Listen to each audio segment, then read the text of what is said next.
esqueça. Hoje eu estou aqui com um pastor poderoso, eu não conhecia, mas o pessoal da minha igreja conheceu.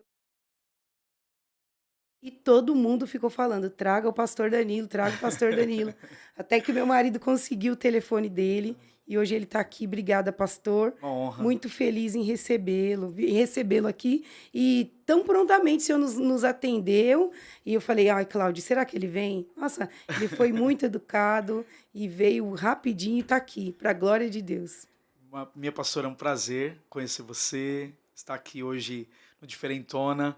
Eu acredito que essa criatividade que Deus tem dado para a igreja Sim. e para a comunicação também é maravilhoso. Eu estou feliz de estar aqui na ID, de conhecer você pessoalmente também. É uma honra estar aqui com vocês. Glória a Deus, eu fico muito feliz. Logo vai estar pregando aqui dia 15, não é Dia isso? 15, dia Dia 15 15 desse ele vai mês. pregar aqui para a glória do Senhor. Pastor, obrigada, né, primeiro. Sua esposa iria vir, mas Sim, não pôde por conta, né, das crianças, sim, mas o Senhor veio. Eu queria que você contasse quem é você, quantos claro. anos você tem. Eu olhei ele chegando, achei ele tão jovem, né? Um pastor tão jovem. Verdade. E como você começou o ministério, quando você conheceu Jesus? Fica à vontade. Sim, eu tenho 37 anos, eu comecei a minha acredito que o processo do Senhor na minha vida começou a partir de 2003 para 2004. 2004 foi o ano que eu me batizei, e eu me batizei numa igreja muito jovem, né, jovem no sentido do início dela, da construção de comunicação, que foi o Bola de Neve, e aí a partir dali eu conheci uma outra comunidade, onde eu pude conhecer minha esposa em 2007. E aí a gente nos casamos depois Super de jovens, super né? jovens, né, eu tinha 23 e ela 24, né, e a partir daí a gente casamos depois de 3 anos. Eu moro em Guarulhos, mas a Uhum. nossa igreja é em São Paulo. Nossa comunidade tem 9 anos, a Vivendo em Amor. Meu Deus, E 9 sou pai anos. também, 2 filhos, do Matheus, da Giovana, casado com a pastora Camila. O Matheus tem 8 anos, a Giovana um ano e 9 meses, fez ontem.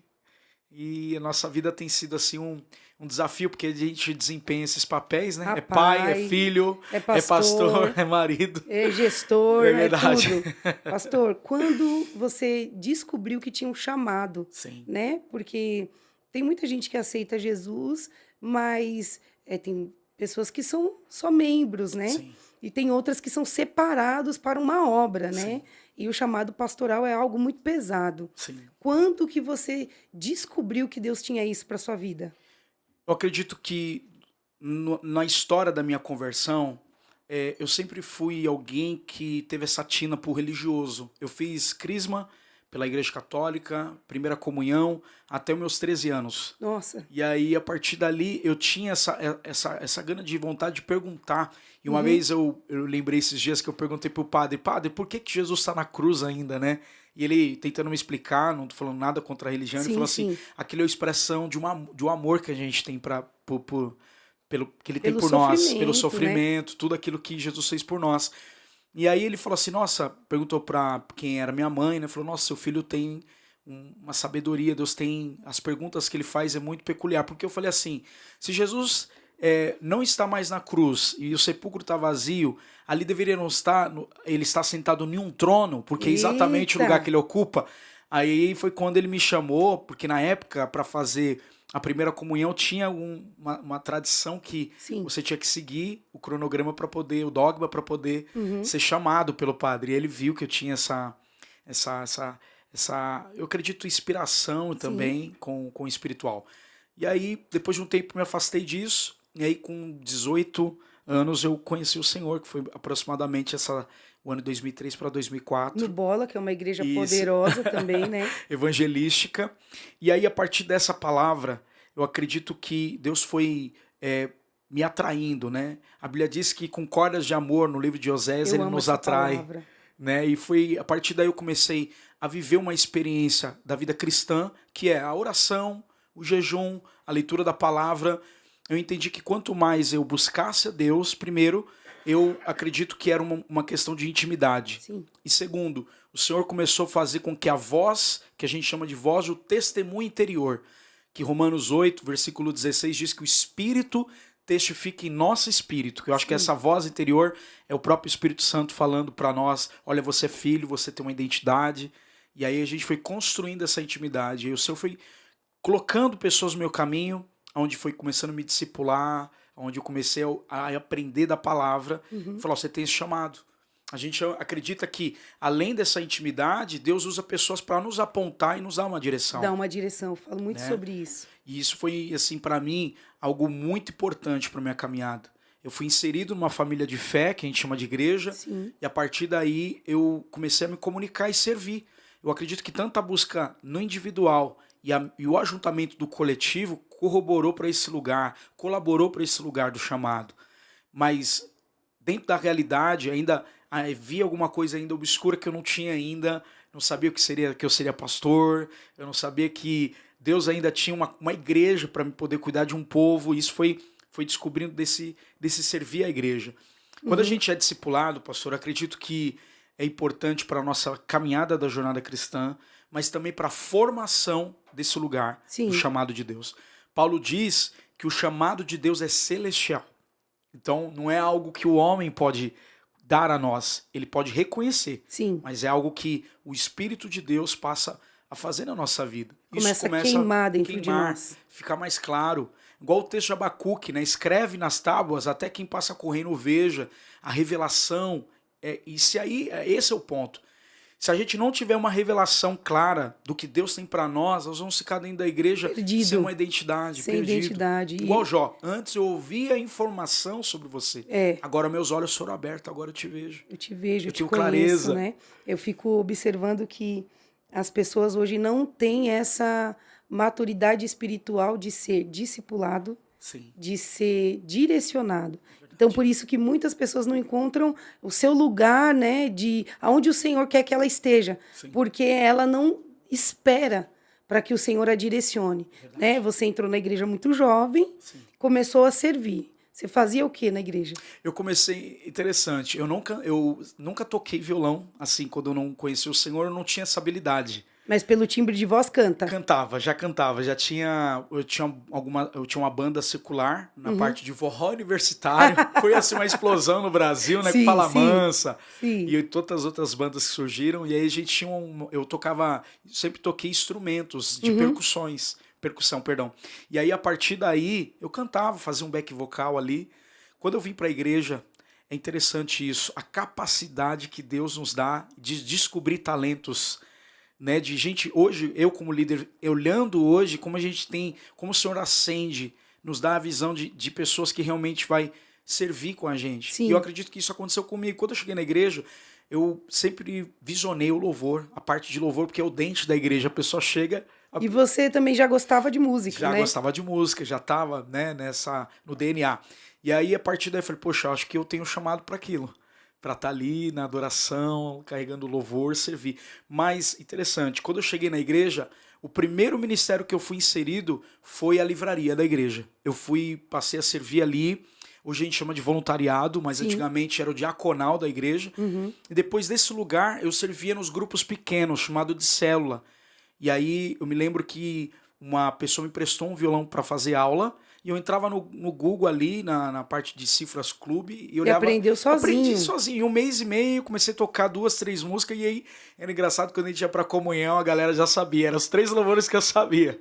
E eu só cantava os 3, porque foi aprimorando, teve a ajuda de umas outras pessoas que foi colocando assim... Aqui na igreja começou assim, nós tínhamos as meninas da banda, e só sabiam tocar 3 ou 4 músicas. Então, todo culto já era igual, era oficial. Todo mundo já sabia o que cantar. Sim, sim. Aí, o Senhor foi colocando pessoas falando, olha, vou te ensinar algumas notas, vou te dar outros caminhos. Eu fui aprimorando. Não estou falando que eu sou profissional no violão, mas eu nunca consegui aprender fora da igreja. Sabe? Meu Deus, eu acho foi que é um dom lindo que o Senhor isso, te né? deu. A igreja, ela restaura todas as coisas. Quando eu falo igreja, porque Jesus habita nela. Sim. A Bíblia diz que o Espírito Santo está sobre a igreja. O mundo não vê e não o conhece. Então o Espírito Santo lapidou esse dom. Foi nos dando essa capacidade de poder cantar, louvar, participar. E sabe uma coisa que eu sempre via? Quando eu estava no momento de adoração, eu sempre queria ministrar. A gente chama de ministrar, de falar da palavra. Aí meu pastor fala assim, varão, é o seguinte, o dia que você quiser pregar, eu vou te dar uma oportunidade. Eu acho que Deus já estava acendendo para a parte do ensino. Aí eu comecei realmente a buscar conhecimento, né? Eu fiz um curso na teológico básico, depois eu Sim. fiz um curso de formação para a área de plantações de igreja, que é o que eu faço hoje, né, como comunidade. A gente vai chegar lá, mas inicialmente eu servi na parte da adoração. E quando o Senhor foi nos colocando, eu percebi que eu servia nas filiais da minha igreja, na ausência de alguns ministros, os meus pastores que regiam essas igrejas falaram, poxa, presta o Danilo um tempo para servir aqui. Eu sempre via na minha vida, dentro da construção do ministério, eu Que sempre coisa servindo linda, né? as igrejas que eram do ministério.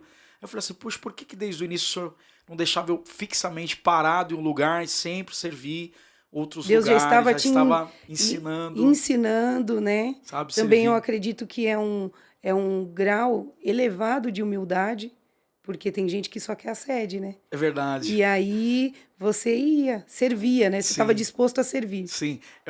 Cada pessoa carrega um dom. A única forma de eu poder receber também do meu irmão é me permitindo sentar essa mesa de humildade, pastor. Sim, sim. Sabe, Jesus usou um anônimo. A Bíblia diz que os discípulos encontram alguém no caminho curando, expulsando o demônio.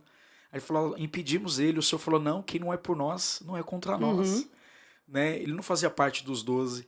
E aí eu acredito que essas pessoas são aquelas, igual a tribo dos Araritas, que montava o tabernáculo e desmontava o tabernáculo para a glória de Deus descer. Os bastidores é lindo da igreja, Sim. E porque muito eles, importante. muito importante na Muito construção. importante. E eu comecei a me ver exatamente com essas pessoas. E depois desse ministério, eu não fui ainda para o ministério da palavra. Outro ministério que eu participava regularmente era o ministério de intercessão. Na realidade, Deus estava te ensinando sobre tudo, né? Sobre tudo. Deus te fez andar Sim. sobre todos os ministérios da igreja. Infantil, a gente Que forte. tocava. Aí essa, acredito que se tornou uma identidade no futuro pastoral e cuidar de Sim. igreja, porque ele estava me formando nesse lugar. É que nem o Isaías diz, eu criei você, Jacó, e formei você, Israel. Ou seja, ganhei uma nova identidade a partir dessa construção de um novo nome, de uma nova estação.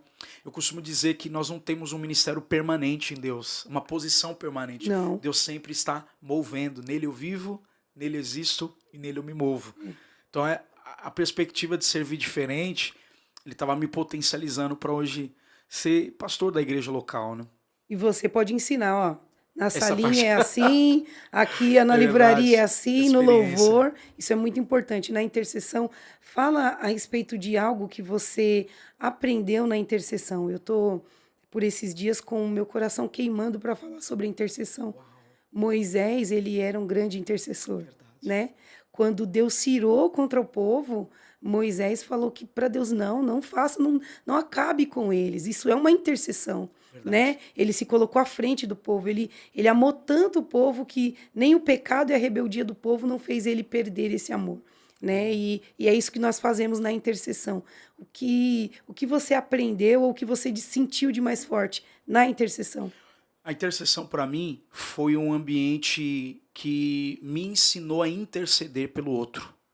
Né? A gente faz isso biblicamente nos cultos, mas quando a gente tem um grupo menor fazendo isso intencionalmente, eu vou usar essa palavra, eu acredito que é uma das armas que a Bíblia diz que é uma arma de guerra que Deus Sim. nos deu, uma arma da luz. A oração não é só o meio de comunicação, o meio de pedir algo para Deus, mas é um meio que também Deus conquista a gente, é um meio de Ele receber o que Ele quer de nós.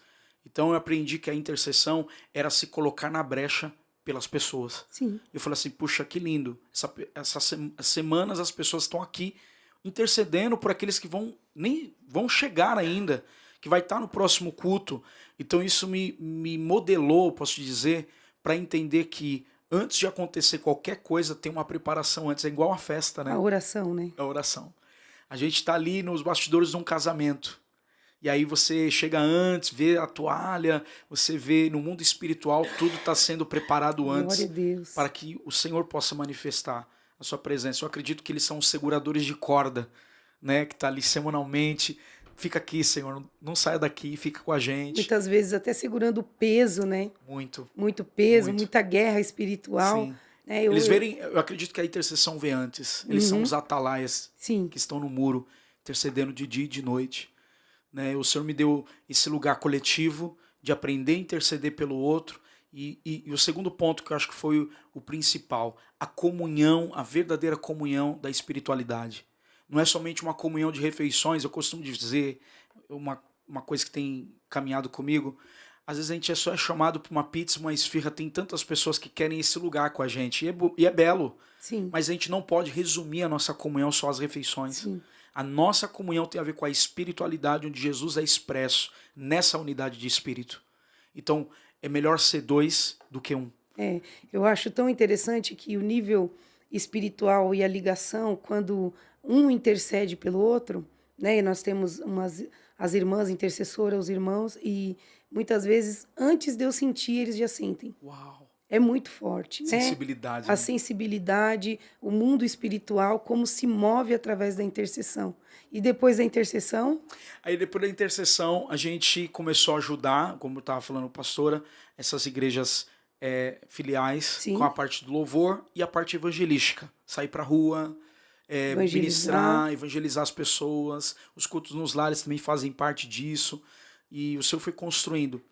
Eu acredito que um tempo, eu vou só retroceder um pouquinho, eu tinha assim, algumas dúvidas a respeito de como Deus faria para salvar minha família. Só você era cristão. Inicialmente fui um dos primeiros a vir para a fé, Meu né? Deus. Minha mãe, meu pai, minha irmã veio depois, né? Mas eu fui o primeiro. Minha mãe passou por um processo muito longo, assim, no sentido... A gente não conhecia o Senhor de fato, a gente só tinha informação sobre Deus. Sim. Então, eu gosto de contar essa parte, não com orgulho, mas com gratidão, como Deus fez. Eu, desde os 9 anos de idade, eu entrava no carro de uma pessoa que ia buscar droga, né, em outras favelas e comunidades locais. Então, eu sempre fui alvo da minha comunidade como alguém que era muito querido pelas pessoas. Então, essa pessoa me levava, me voltava, falava que era filho dele moreno, porque ele era mais claro. E aí eu conheci a criminalidade muito Muito cedo. jovem. A agressividade dessa realidade é muito grande para quem nasce na periferia. E então, a partir dali, eu tive contato com pessoas que acabou me induzindo, influenciando o meu coração para esse lugar. Então, meu pai, minha mãe, minha irmã, a gente... Praticamente o Senhor me libertou toda a minha família do tráfico de drogas.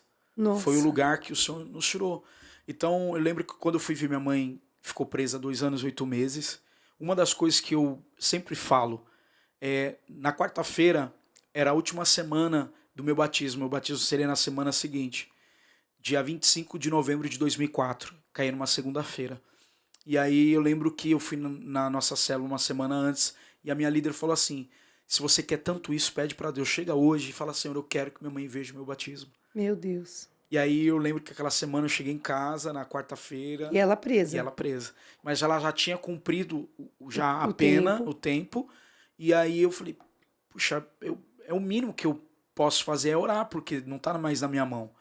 Eu orei na quarta-feira, na sexta-feira, às 7 horas, minha mãe tem liberdade. Glória a E na segunda-feira Deus. ela me viu batizar. Glória a Sabe a Deus. coisa mais linda? A expressão. Eu fiquei muito feliz com aquilo que Deus fez, com a minha mãe me vendo batizar, mas assim, o que mais me deu a primeira experiência de fé foi que Deus me ouve. Sabe, aquela Aleluia. sensação de primeira experiência de resposta do que eu orei realmente Ele e me ouve e aconteceu. Ele me me ouve, ele me responde. responde, Que coisa sabe? linda. Isso eu acredito que ganhou meu coração. Sim. Então eu entreguei toda a minha juventude na igreja. Hoje minha irmã serve o Senhor, meu pai, a minha mãe. Se gastou na Se gastou presença na dele. presença de Deus. E aí vamos até a vinda dele, né? Jesus, que coisa linda. E a família toda saiu desse Saiu, meus ambiente. tios, primos que tinham envolvimento, Deus libertou, assim, sabe? Minha família desse lugar. Meu pai hoje, Deus restaurou, ele trabalhava no correio, ele tinha sido mandado embora há 18 anos fora. Aí Deus começou a me dar algumas experiências. Eu olhei pro meu pai e falei assim: pai, eu vejo uma carta chegando do correio te convidando para voltar. Meu Meu Deus. pai não tinha não sabia o que era isso. E eu também Uhum. estava novo nessa questão de dar uma palavra para alguém, de trazer uma comunicação de Deus para alguém, Uma palavra uma palavra profética. profética, a gente está acostumado a falar, né? E aí ele, como assim? Explica. Eu falei assim: olha, eu não sei, eu vi uma carta chegando para o Senhor te convidando para voltar. E foi quando voltou no primeiro governo do PT, quando o Lula assumiu, ele trouxe todo mundo de volta. E isso que aconteceu deu abertura e acesso ao coração do meu pai. Meu Deus, ele E aí percebeu ele que Deus percebeu que fala. estava fazendo algo, né? Meu Deus. É interessante que depois disso, eu peguei uma Bíblia naquele ano, quando ele voltou, e dei de presente para ele. Falei, pai, isso aqui é um presente meu para você, de todos os presentes que eu tinha que te dar essa Bíblia. Só que antes disso, eu quero te lembrar um fato. Você lembra aquele dia que você me viu fumar maconha? Vou ser claro aqui, para a Sim. gente ser muito mais claro, usar droga e você ficou mal por aquilo, eu quero te pedir perdão. Aleluia. Mesmo convertido, mesmo mudado, eu não quero que fique nada do passado entre a Glória a gente. Eu te Deus. amo, tenho orgulho de você ser meu pai, e eu quero te dar esse presente. Jesus restaurou minha vida. E Aleluia. aquilo tocou a vida dele, aquilo mudou a vida dele, né? E esse testemunho, o poder do testemunho, não é só para edificação da fé, é para nos lembrar que essa consciência da gratidão é a confiança pela presença de Deus. A gente não pode perder isso, né? De que ele continua mudando pessoas, ele continua libertando pessoas. Eu sou mais um de muitos que ele fez, Legal o né? podcast, porque às vezes até as pessoas que vêm contar, quando desce emocionado, porque fala, poxa, eu falei de coisas que eu nem lembrava É mais, né? verdade. Porque Deus faz tantos milagres na nossa vida que a gente vai se acostumando com milagres, né? Sim, E aí quando a gente começa a lembrar, sim, poxa, Deus, o Senhor é melhor do que eu precisava, né? Porque sim. ele faz tantas coisas que você nem imagina que ele poderia fazer. Quando você veio para Jesus, você veio na intenção de conhecer um Deus, de mudar de vida, e o Senhor de presente transformou toda a tua casa. É verdade, toda. Que É coisa aquela linda. passagem do carcereiro de Atos 16, né? Nossa, amo também. Numa só noite. Meu Eu Deus. acredito que é porta de salvação, né? Sim, Porta de salvação para a nossa família. Minha mãe recebia muitas palavras lá que quando ela saísse, ela ia ver transformado. Que Deus ia fazer uma obra grande na minha vida. E aí eu tive alguns amigos que me convidavam para ir no culto. Aí eu lembro que eu firmei um propósito. Toda semana eu não vou faltar na igreja. Porque eu tinha aquela ideia de primeiro melhorar e depois ir para a fé. E eu nunca tinha lido a Bíblia nesse sentido de que Jesus vem como vinde está. como Não está. tem como eu mudar, eu não É, consigo, é muito mais forte que eu. Então, e como eu falo, a igreja se torna esse lugar de proteção, de de abrigo, de transformação. transformação, de recuperação. Então, o Senhor restaurou a minha sorte, como a Bíblia diz, a minha alegria, me deu o destino e o propósito por qual eu vivo. Né? Eu não acredito que nenhum de nós nascemos na família que nascemos, tivemos a vida que tivemos à toa. Eu acredito que tudo isso corrobora, cresce dentro de nós dia após dia quando a gente tem esse propósito e lembrar que foi Deus que fez isso. Sim. A gente devolver esse lugar para Deus. Quando eu fui liberto, a gente tem um processo que eu chamo assim de pecados externos, onde todo mundo vê, e os Sim, internos, que é o para sempre, o sim. processo de santificação, de separação. Eu tava no último show da banda, a gente estava começando a crescer, a gente foi chamado para tocar em palcos da Band, de outras rádios, e aí eu lembro que a gente tinha certeza, tanto eu e meus amigos, falaram assim, olha, é o último dia. A gente fez o último show na rua onde eu moro. Era uma quermesse, né? A gente fez. Só que já tava todo mundo já começando pra fé, indo pra igreja, mas aquele caminho ali. E aí naquele dia, eu lembro até hoje, eu entrei na sala da minha avó e tava indo pra caminho da cozinha. Aí ia começar o evento, fazia uma hora antes, essa experiência foi uma hora antes do evento. E aí eu falei assim, puxa, hoje eu vou beber e fumar todas. Ainda tava no começo ainda o processo. Aí uma voz falou pra mim assim, você não precisa mais disso. Meu Aí eu olhei pra Deus. trás, eu comecei a procurar, falei, eita, tem alguma coisa aqui. Aí eu parei, eu lembro até hoje, parei ali na cozinha, fiquei pensando nessa voz, falei, é Deus que quer isso de mim.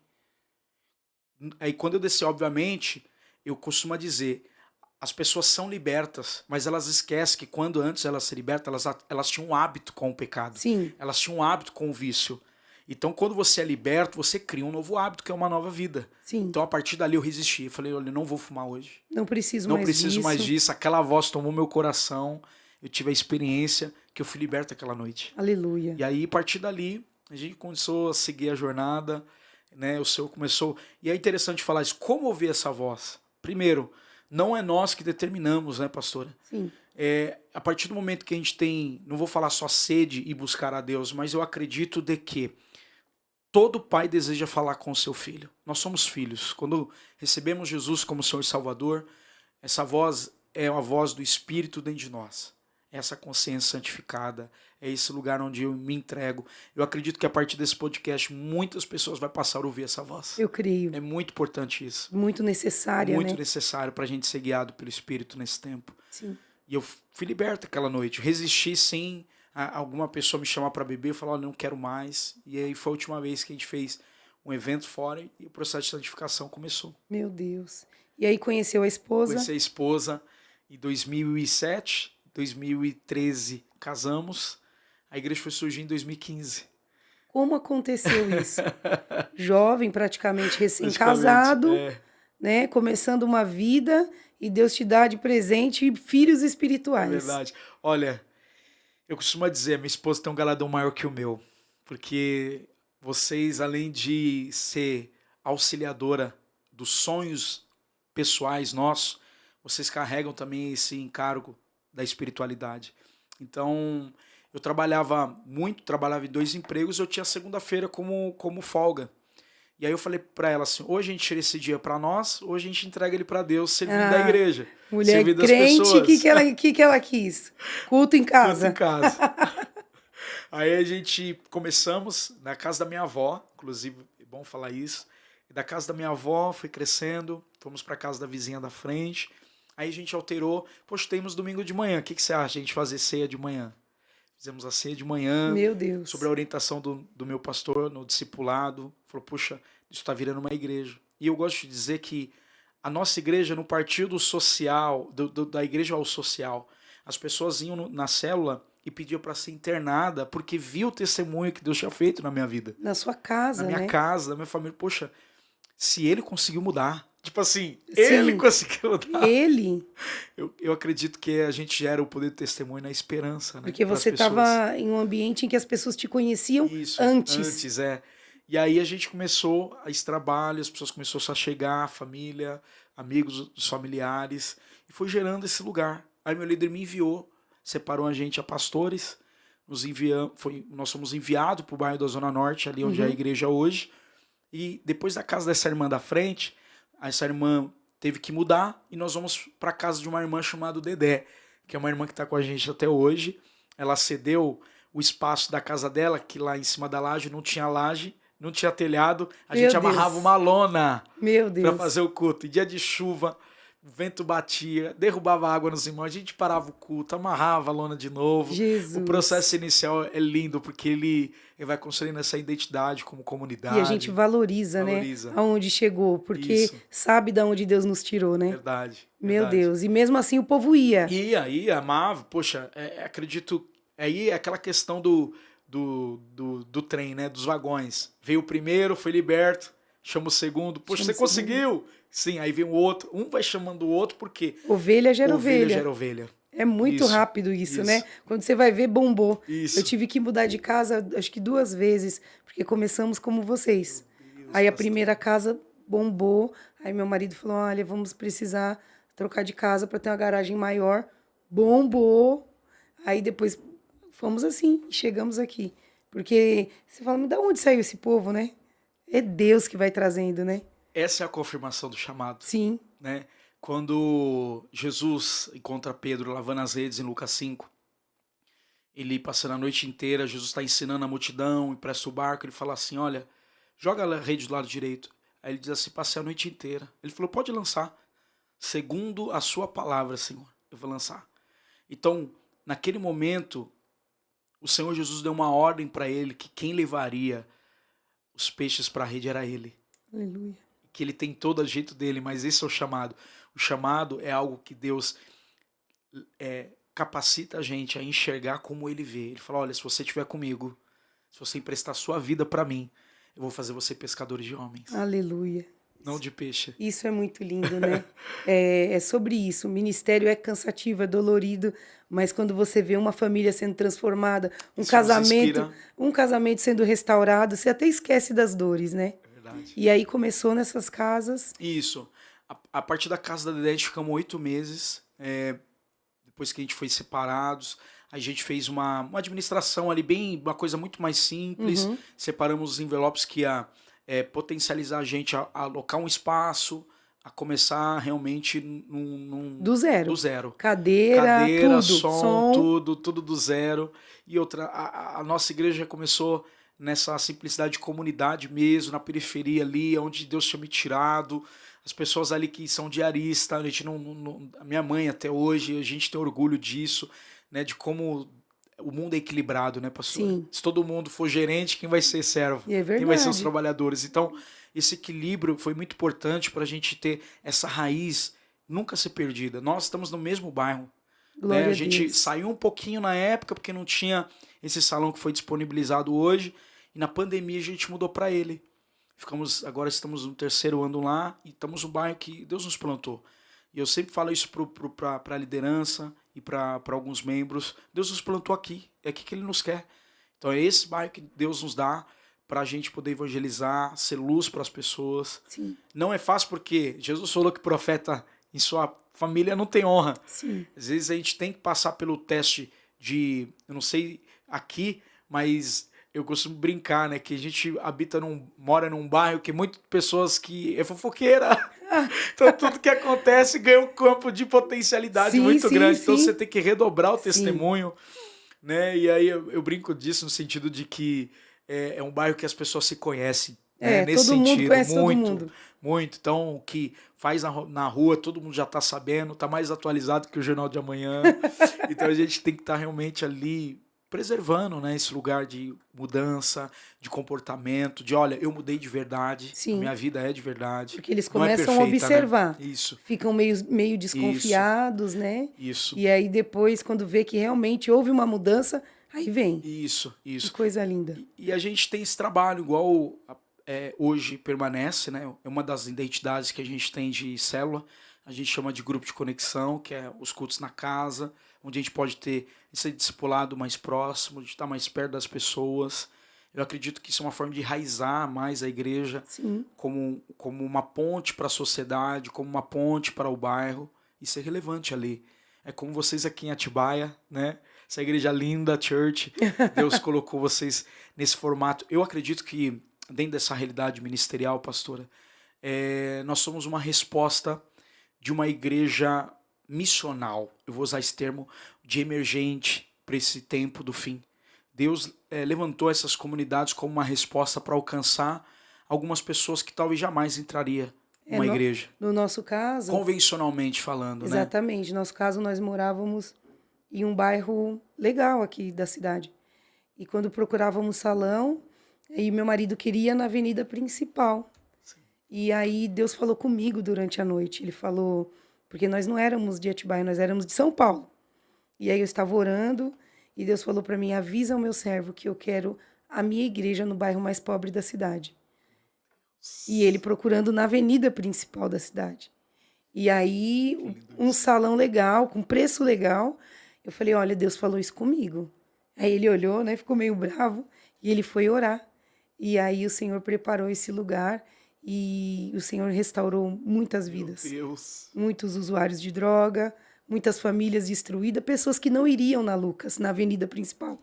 Aí o Senhor falou, não, é esse lugar que precisa de vocês.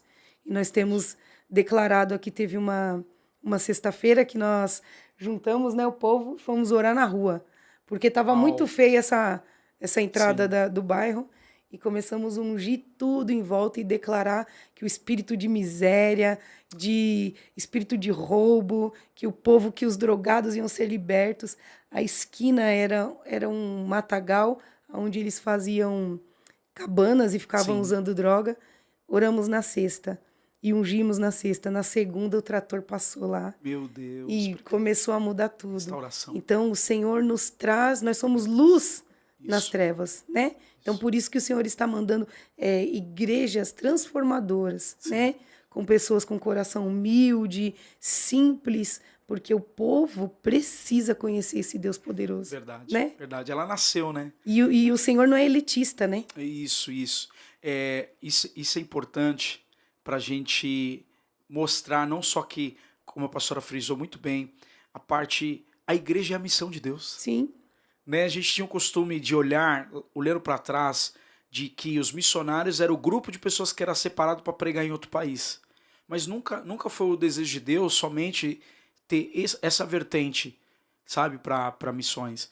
A igreja, os irmãos, a igreja local, ela é para todos, a missão, né? isso. de Deus ali naquele bairro, e aonde nós formos, o Senhor quer ir através de nós. Por quê? Porque o Espírito Santo habita dentro de cada pessoa. Imagine a gente pensar assim, será que Deus tem uma porção, ele pode fazer, ele deseja fazer, mas ele deu um princípio muito maior do que a gente imagina.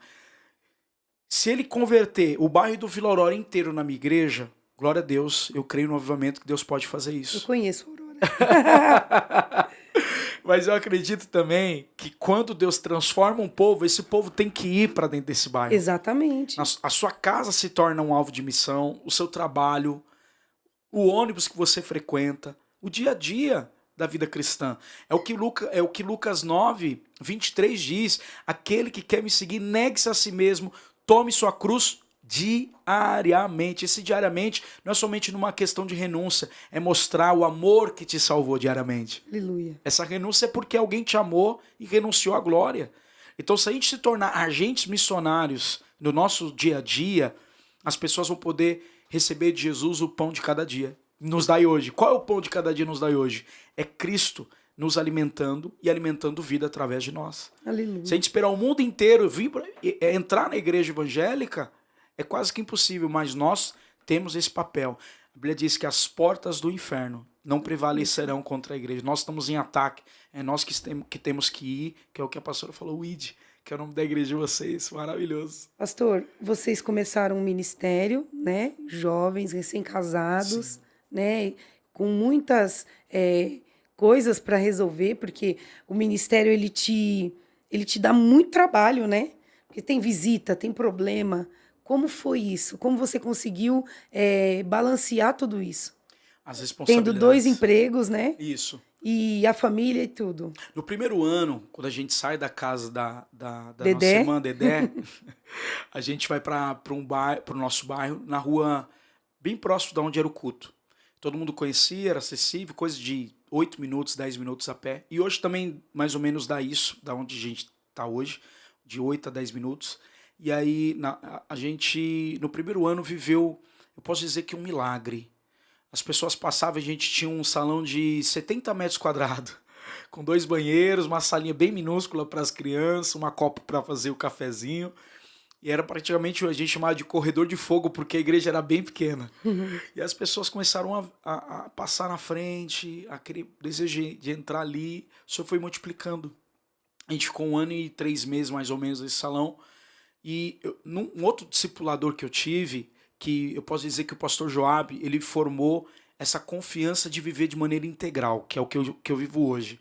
E explicando um pouquinho para as pessoas Jesus falou assim, que digno é o obreiro do seu salário em Lucas 10. Come o que te derem à mesa, ou seja, eu vou ser sustentado e ser provido pelos céus a partir do momento que eu encontrar pessoas que vão entender esse lugar de servir o Senhor e de abençoar quando a gente estiver juntos ali, servindo e partilhando da palavra. Então, inicialmente eu tinha uma dificuldade porque eu estava crescendo na empresa, dificuldade no sentido de crença mesmo. E aí, como é bom ter homens mais velhos, discipuladores, pais, alguns chamam de mentores, mas eu gosto de falar de pais espirituais. Pai espiritual. Que, sabe, desenhou isso da minha vida, tanto o apóstolo Jairo, quanto o apóstolo Jackson, quanto o apóstolo Joab, que foi o que me ajudou, ele foi a alguns cultos, conversou com a minha liderança, conversou com as pessoas, eu trabalhava com moto, e aí eu pedi um sinal para Deus, Senhor, se eu me tornar supervisor nesse mês, bater todas as metas, eu saio. A dona da empresa tem que estar na reunião, me chamar na frente, eu ganhar a premiação, eu vou saber que é um sinal do Senhor. E aí você sai em grande estilo, porque a gente é crente e é diferente. É diferente. Só que quando eu chego em casa, eu chego com a cara de falecido, de alguém que morreu, né? Na verdade, Como acho fala que para a mulher? olha, a gente tá chegando perto de viver integral. Ou seja, nós vamos ser providos pelo aquilo que Deus vai fazer. Nós vamos ser providos. A única forma da igreja é crescer. E essa palavra que eu recebi é de você viver de maneira integral. Então já falaram muito isso para mim. Um apóstolo da África, ele falou, filha, quando a igreja sustenta o pastor, a igreja é abençoada. Verdade. A igreja cresce. O povo E prospera muito, o né? povo prospera, Deus mas é faz tão isso. difícil, né? É Tão difícil. difícil É deixar. confortável para nós. Sim, Saber que no final do mês você vai ter, obviamente, se trabalhar, você vai ter sua garantia. tem um 13º no fim do ano, as Mas férias. eu tenho vivido, eu comecei essa semana, minha esposa falou uma coisa muito forte para mim.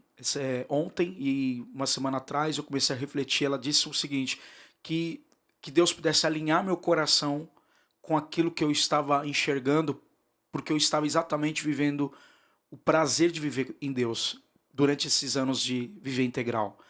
O que acontece geralmente é que a gente olha com o olhar da circunstância. Eu posso só citar um texto aqui e Por continuar? favor, essa conversa Primeira... tá me edificando muito. E 1 Timóteo 4,4 diz: tudo que Deus fez é bom e nada deve ser rejeitado se recebermos com ações de graça. Eu acredito que a gratidão é essa expressão de uma consciência que confia na presença de Deus. E quando a gente faz isso, não importa o momento que a gente está vivendo, o exemplo da multiplicação. Quando chegam os 5 pães e 2 peixes, Jesus não fala assim, tem 5.000 para alimentar e só tem isso. Ele dá graça. Ele dá primeiro. graças, por quê? Porque ele está falando isso é suficiente. A minha parte é crer que esse pouco de provisão que chegou, eu vou ser fiel a ela. E a segunda parte, que é a multiplicação, eu tenho que confiar naquele que vai prover. Aleluia. Então a expressão é essa consciência que é capturada pela presença. E quando a gente está num problema, muitas coisas para orar, problema familiar, problema financeiro, desgaste, a nossa atenção está descentralizada desse lugar. A gente Então, tira o olhar do isso, foco, isso. né? A gratidão é essa expressão, é ela Sim. que baliza, é ela que fundamenta, é ela que raiza. Então tudo aquilo que eu não consegui entregar na minha vida, tudo aquilo que eu falo, todas as áreas da minha vida, seja financeira, familiar, profissional, que não foi entregue e mergulhada na gratidão, a circunstância vai gritar mais alto. Então eu aprendi a confiar a partir dessa realidade. Aí a gente percebe que o apóstolo Paulo ensina, na noite que Jesus foi traído, ele ia ser traído, ele fez o quê? Ele partiu o pão e deu Graça. Não vou dar graça pelo lado mal, mas ele está dizendo, tudo que Deus fez é bom, se é para me viver essa dualidade, o espinho na carne, mas a graça também está junto. Aleluia. O jugo, a glória também está junto. Esse equilíbrio da nossa vida tem a ver com Deus. Tem um texto de Eclesiastes que ele diz assim, considere o tempo da prosperidade e desfrute dele, mas quando vier os dias maus, saiba que Deus cria ambos os dois tempos, para trazer equilíbrio para nós. Ele é bom em todo tempo. Ele é bom, ele nos ensina, sabe? E aí eu acredito que viver integral foi essa confiança que foi resgatada. Olha, eu vou viver diante de Deus. E a sua esposa aceitou. E ela, isso, aceitou. E no começo a gente fez aquela matemática em casa, aquela administração Sim. caseira. E aí eu falei assim, ó, a gente precisa disso aqui para poder viver e ter mais tranquilidade com essa realidade. Deus começou a prosperar o nosso povo, a tesouraria, a administração sentou e falou, olha, nós vamos conseguir dar um salário para você. E aí, a partir daí, eu fui mandado embora. Eu lembro que depois de 1 ano e meio, eu encontrei meu chefe, que ele é de Guarulhos, meu ex-chefe, na verdade, e ele falou assim, cara, daquele tempo pra cá, só você foi mandado embora. Meu Deus. Aquilo foi mais ainda Mais uma confirmação, confirmação. porque eu falei assim, eu contei isso, eu acho que não vai lembrar, mas eu falei, encontrei o Édipo, né, que é o nome dele, ele falou, puxa, ninguém mais saiu, foi só eu. Então assim, eu saí batendo meta, porque foi os sinais que eu pedi a Deus. Então, eu não posso murmurar de uma vida que eu orei, pastora. Sim. A gente vê muitos pastores cansados de várias situações, porque, na verdade, a gente nunca quer parar. Exatamente. A gente nunca quer parar para ser ministrado, a gente nunca quer parar para ter um período de comunhão a sós com Deus, isso é importante. Porque a vida secular rouba. Muito, muito. Rouba muito. Muito. E aí, a partir disso, quando a gente fez essa administração, que a igreja chegou e tinha condição, a gente mudou de salão pela segunda vez. E aí ficamos aí 4 anos. Olha só que forte o que você está falando. A igreja começou a te sustentar e a igreja conseguiu crescer mais. Mais ainda. Porque a gente conseguiu focar mais no que era necessário, estar perto dos irmãos. Tempo de nas oração. visitas, tempo de oração, tempo de qualidade.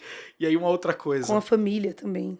No primeiro ano, alguns amigos começaram a se conectar, que é interessante isso, como o ministério vai agregando outros Sim. pastores, né? E aí, poxa, prega na minha igreja, prega na outra igreja. E aí um dia à tarde eu tava orando, aí eu falei assim, nossa, agora eu vou estar cheio de agenda, agora eu tô livre. Aí o Senhor falou assim, filho, eu não te separei para você ter uma agenda, eu separei você para me ouvir. Meu Deus. Eu deixei você viver integral para que você parasse e me ouvisse. Nossa, E a partir desse lugar, você vai construir o que eu tenho para você. forte. E aí eu tive que... eu cancelei. E eu falei assim, eu vou viver exatamente dentro daquilo que Deus tem como propósito, inicialmente. A igreja tomando proporção. A minha esposa ainda trabalhava ali circularmente. Ela é formada na instrumentação cirúrgica. E aí a gente decidiu a viver exatamente com o propósito de Deus. E aí é interessante que quando você tem mais fé, Deus vai começando a trazer as experiências de provisão para que o outro também vá para esse lugar. Então eu acredito que você, como casal, você que está nos ouvindo, tudo tem o seu tempo. Talvez você que é a pessoa que crê mais, Deus vai fazer no tempo certo, trazer experiência para esse alinhamento, como aconteceu na minha casa. Né? E eu acho que a parte principal é o convencimento dos dois. Dos dois. Onde os dois estão experimentando esse lugar de provisão. Interessante que Deus fazia isso com pessoas que nem eram da nossa igreja, pessoas que tinham sonhos, sentiu, viu uma foto, um vídeo, estava no culto, e falou, olha, Deus pediu para trazer uma oferta. A gente Meu começou Deus. a viver exatamente disso, sabe? E isso a gente vê na Bíblia. Quem prega o evangelho, viva do evangelho. Eu li essa palavra esses dias, tremi. Ah, Jesus, não! Porque os apóstolos é assim. Sim, Quando os apóstolos são chamados, a Bíblia diz que eles largam a rede e o seguem. sim. O filho do homem não tem onde reclinar. Sabe? Eu acredito que quando o pastor está de maneira integral, ele vai ter mais tempo para viver o que Deus tem para ele. E aquela comunidade vai ser beneficiada a partir desse lugar. Por exemplo, eu ouvi de um líder que passou pela minha vida e ele falou isso na nossa igreja. Ele falou assim, quem deseja uma boa palavra tem que investir num líder para ter uma boa palavra. Sim. Que o líder vai ter esse lugar de trabalhar mais, buscar mais a presença de Deus, ouvir mais esse coração, estudar, ter a exegética, a hermenêutica também teológica, mas também ter essa experiência de ouvir Deus. Eu não posso responder uma pergunta que ninguém está fazendo. Eu preciso responder uma pergunta que as pessoas estão realmente precisando. E ouvir a voz de Deus, é a maior revelação para aquilo que Deus quer fazer naquele momento. Um exemplo, Felipe. Felipe está diante de um mover maravilhoso em Atos 8. O Senhor arrebata ele para pregar para o eunuco, que não tinha uma revelação do livro de Isaías. Ele sai do lugar onde tinha mestres, fariseus, líderes religiosos, e ele sai sem saber o que estava acontecendo. Aí a Bíblia diz assim, o Espírito Santo diz, se aproxima da carruagem. Gente, eu comecei a ler o texto e falei assim, peraí, só tá os dois. O mínimo que ele tem que fazer com uma ordem natural é se aproximar da carruagem. Mas por que Deus fala de uma coisa tão simples? Porque é isso que o Espírito Santo quer de nós, uma dependência nas mínimas coisas que a gente não se importa, ele se importa. Se aproxima da carruagem e aí ele pergunta, entendes o que lê? Aí ele, não, ninguém está aqui para me ensinar. Ele falou, exatamente que o meu propósito é esse. Te ensinar. E eu acredito que esse lugar anda junto. A palavra logos, que é o que está escrito, com a palavra rema, é o equilíbrio para a gente ter uma espiritualidade saudável. Meu Deus. Sabe, se a gente só tiver poder, sem a mensagem, sem uma boa teologia, um ensinamento. Por isso que Paulo fala dos 5 ministérios, a importância de ter todos corroborando para o crescimento da igreja, dos santos, que a Bíblia diz, de cada irmão. Se o irmão mais velho está aqui, chegou o mais novo, para um tempo, se pula, pergunta, qual foi a sua última experiência, conta para mim. É essa troca que o podcast faz, né, pastora? Sim. De a gente poder repetir e lembrar de coisas, relembrar de coisas que a gente não lembrava. É muito forte, né? Tem pessoas que veio para a igreja por causa do podcast, tem pessoas que não são crentes, mas assistem o podcast. Tem uma amiga que ela manda todos os dias para os parentes que não são de São Paulo e ela manda o feedback para mim, que pessoas choram. E eu sei que Deus tá molhando aquela terra seca, né? Uma hora essa semente vai brotar. Verdade. E aí, qual foi a maior dificuldade para o senhor, né, nesse início de ministério? Meu início é que o pastoreio que a gente sempre gravou foi a questão, eu percebia, é importante falar isso para construir. Na nossa comunidade, algumas pessoas, eu digo 70% dela no início, e ainda hoje a gente tem visto isso, a maioria é órfão. Sim. Ou o pai morreu, ou o pai Deixou. vivo e deixou. Isso é muito comum no meio das comunidades, né? Isso, Acho que 70%, isso. 70% das crianças e jovens são Ou o pai tá órfãos. preso, ou o pai morreu, ou o Ou pai não é sabe ausente, quem não é. sabe quem é. E essas pessoas foram se chegando. E a gente tinha um culto chamado Paternidade, que era intencionalmente para poder curar, falar de tratar de Dessa assuntos ferida. dessas feridas, né? Que estavam maltratadas. E a maior dificuldade nossa foi desvincular isso. Por exemplo, a gente se torna pai. Uhum. Literalmente de alguns pais da fé e também pai às vezes biológico, Sim, porque não teve a figura masculina nesse sentido. a pessoa fica tão, como que fala? Tão carente Sim. que você se coloca no lugar de pai, É né? verdade, é verdade. E aí, quando a gente começa a não só corrigir, porque o pai corrigia o filho que ama, Tem a uns filhos que gente. vai embora quando o pai corrige. Isso! Começamos a perder alguns. Perdemos. Eu acredito que todo pastor, toda igreja, para crescer, você vai perder líderes que vão passar pela sua vida, vão ser curados, vão ser sarados e vão. E aí a gente prendia o nosso coração nisso. A gente não Sim, entendia. E aí a gente acaba se ferindo, por quê? Porque o Senhor Jesus me deu uma passagem, um período quando ele está indo para Jerusalém, a Bíblia diz que aquele povoado via uma intérpreta resolução na sua face que ele estava a caminho de Jerusalém. Aí ele diz assim, ó, não pare nas pessoas, fale do meu amor, expulse os demônios, cure os enfermos, mas cumpra a missão que eu te dei, não pare uhum, nelas. A gente parava por quê? Puxa, a gente esperava gratidão. Quando na verdade não é que as pessoas estavam sendo ingratas, foi a maneira de como nós amamos e nos apeguemos demais às pessoas. sim. E E aí, talvez Deus tinha algo diferente, né, para isso, eles. isso. E aí essa acho que foi o início da nossa dor de ver filhos que o Senhor nos deu por um período.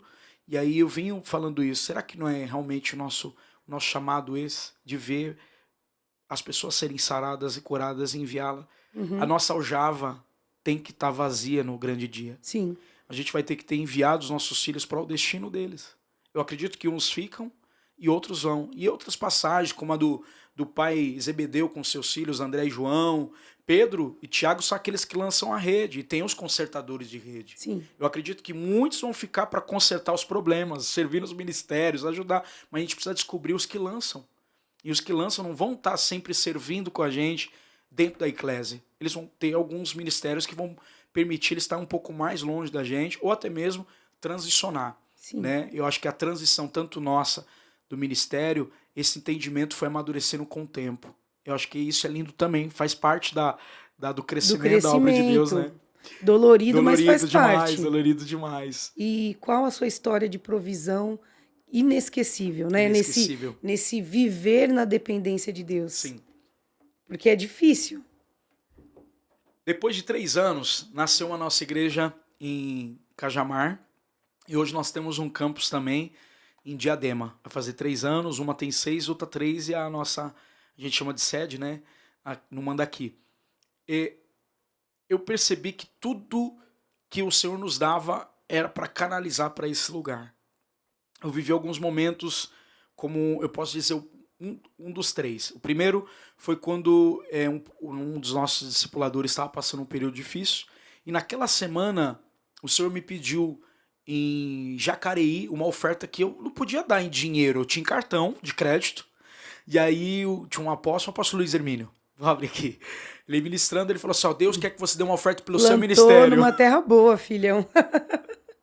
E aí o Luiz ministrou, ó, as 3 vezes que o Luiz ministrou na nossa vida, nós mudamos de igreja 2 vezes. Glória a Deus. A paternidade é É muito muito forte. forte, né, do Mevan, e a gente tem um carinho pelo Luiz, desde 2007 eu conheço ele, Muito forte. e maravilhoso, assim, o ministério tem crescido no nosso país.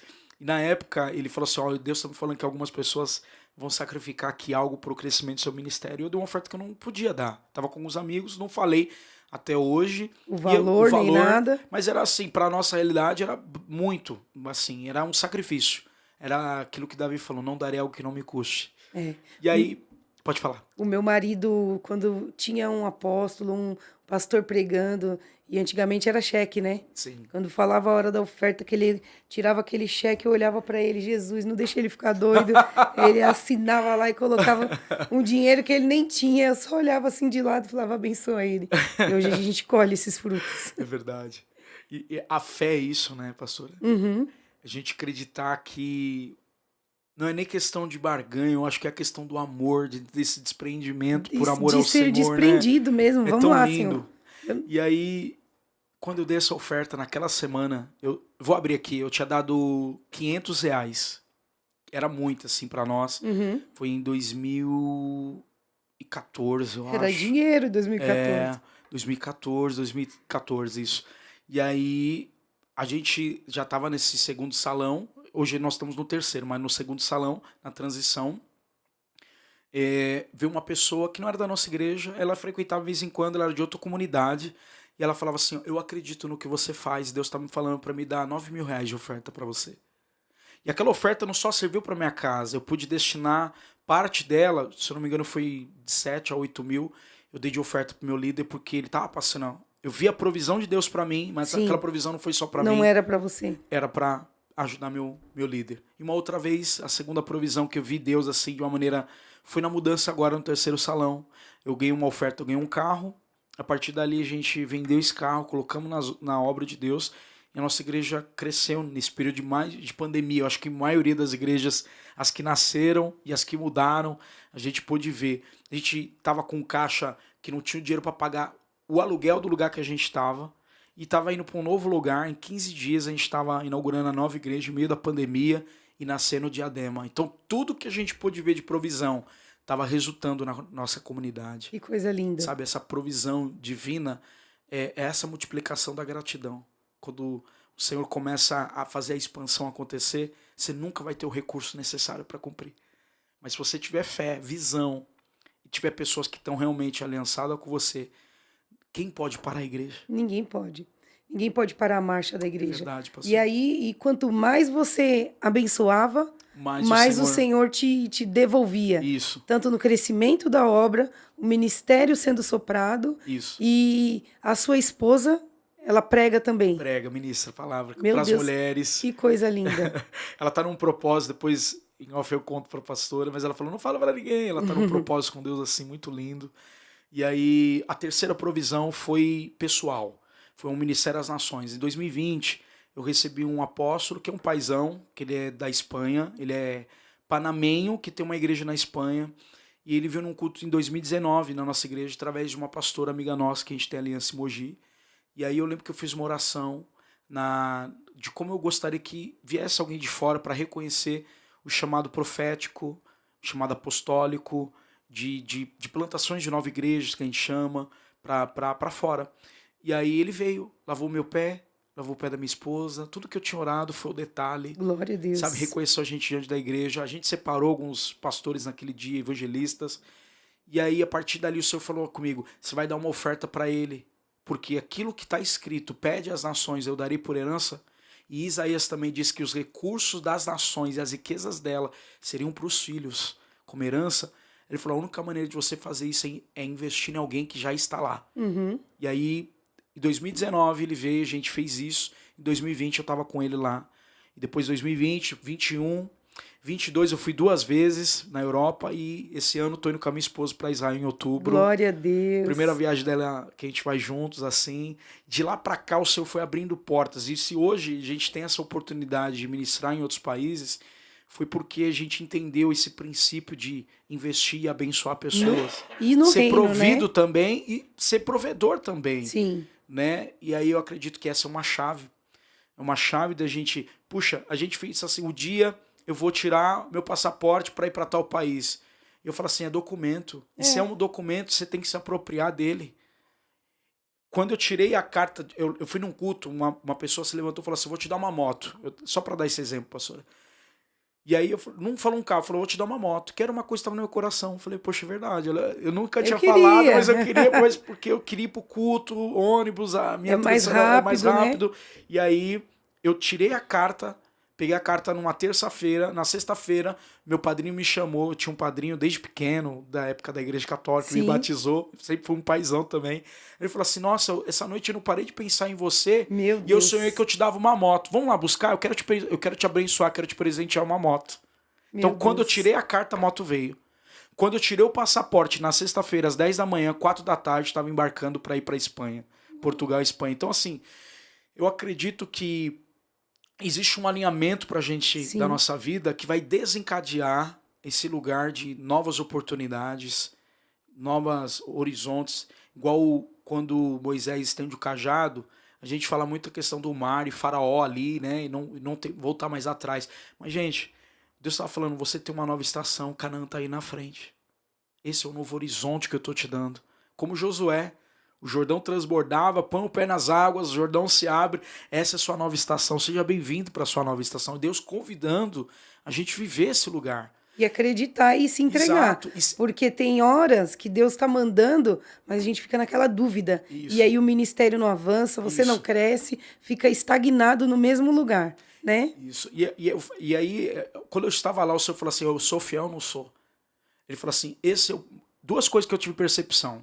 A primeira foi que eu preciso andar no que foi profetizado. Sim. Jesus só andou no que foi profetizado sobre ele. A dificuldade da igreja hoje é ter responsabilidade com o que foi entregado a palavra antes. E a gente sempre quer uma palavra nova, mas a gente não viveu a antiga. Exatamente. E eu falei assim, pô, peraí, já recebi tanta palavra das nações. Quando isso vai acontecer, se eu não tirar o passaporte, eu nunca vou. Exatamente. Aí eu falei isso pros amigos. Aí a segunda percepção foi, por que que eu vivi isso tarde? E tem alguns jovens que eu tenho despertado mais cedo. Porque você não se movimentou. Muitas coisas ficou estagnada, parada, não por causa do diabo. Porque você... Pela falta de organização minha. Exatamente. Sabe, Paz, gente, boa noite. Estamos começando mais uma edição do Diferentona Podcast. E hoje tá fácil, que hoje nós estamos entre amigos, né? E eu sei que Deus vai falar o teu coração. Vou pedir para você ter um pouquinho de paciência, que eu tô um pouco rouquinha. Entra já colocando seu like, manda mensagem, pergunta, compartilha para alguém, compartilha nos grupos da tua igreja. Tenho certeza que Deus vai falar com vocês. Bia, paz, boa noite. Paz, minha pastora, boa noite. E aí, tá mais calma? Não. Respira. Gente, Não. essa é a diaconisa Beatriz. E ela veio contar o testemunho dela, é poderoso. Tem só 50 podcasts que Eu ela tá tô me fugindo. devendo. Que ela tá fugindo aí. Não, eu vou ter que fazer não sei o quê, eu vou fazer meu cabelo, vou fazer o cílio. Aí eu olhei bem pra cara dela e falei, agora já tá pronto, né? Agora você pode ir. Então chegou o dia dela. Tá preparada? Preparada. Bora. Então explica pra galera aí, pros irmãos, quantos anos você tem, como que você conheceu Jesus. Então, meu nome é Bia, todo mundo me conhece como Bia, né? E eu conheci Jesus através de um câncer. Eu descobri um câncer de mama quando eu estava com 30 anos de idade, vai fazer 8 anos. E eu descobri esse câncer, fiquei muito assustada, com muito medo. Muito e jovem, acabei, né? Muito jovem, porque nessa idade não é normal ter câncer de mama, né? É até raro com 30 anos de idade. E aí eu descobri o câncer e fui para a presença de Deus. Fui buscar a Deus porque eu estava com muito medo, né? Com muito medo de morrer, com muito medo de deixar as minhas filhas, né? Na época elas eram muito novas. A Maria Eduarda tinha 6 anos e a Stephanie tinha 4 anos. Então, assim, a minha preocupação eram as minhas filhas. E aí eu fui para a presença do Senhor. Mas você não queria. O que que você fazia antes do câncer? Vivi uma vida bem bagunçada. Saía bastante, bebia bastante. Vivi uma vida de bagunça mesmo. Nunca pensei em ser crente. Não tinha raiva, não gostava. Tem muita gente que fala que não gosta de crente. Eu não tinha esse problema, mas nunca pensei em ser crente. Cresci num lar muito tranquilo. A senhora teve a oportunidade de conhecer um pouco da minha família. Sim. E uma família muito estabilizada, meu pai, minha mãe sempre se deram muito bem, sempre cuidou muito bem da gente, então a gente não tinha falta de nada. E a minha família toda católica, nós íamos na igreja só de domingo. De vez em quando. Tinham as datas específicas no ano, né, que católico vai na igreja, e eu só ia nessas épocas. Então, assim, a gente não tinha o hábito de orar, não tinha o hábito de buscar, não tinha o hábito de nada.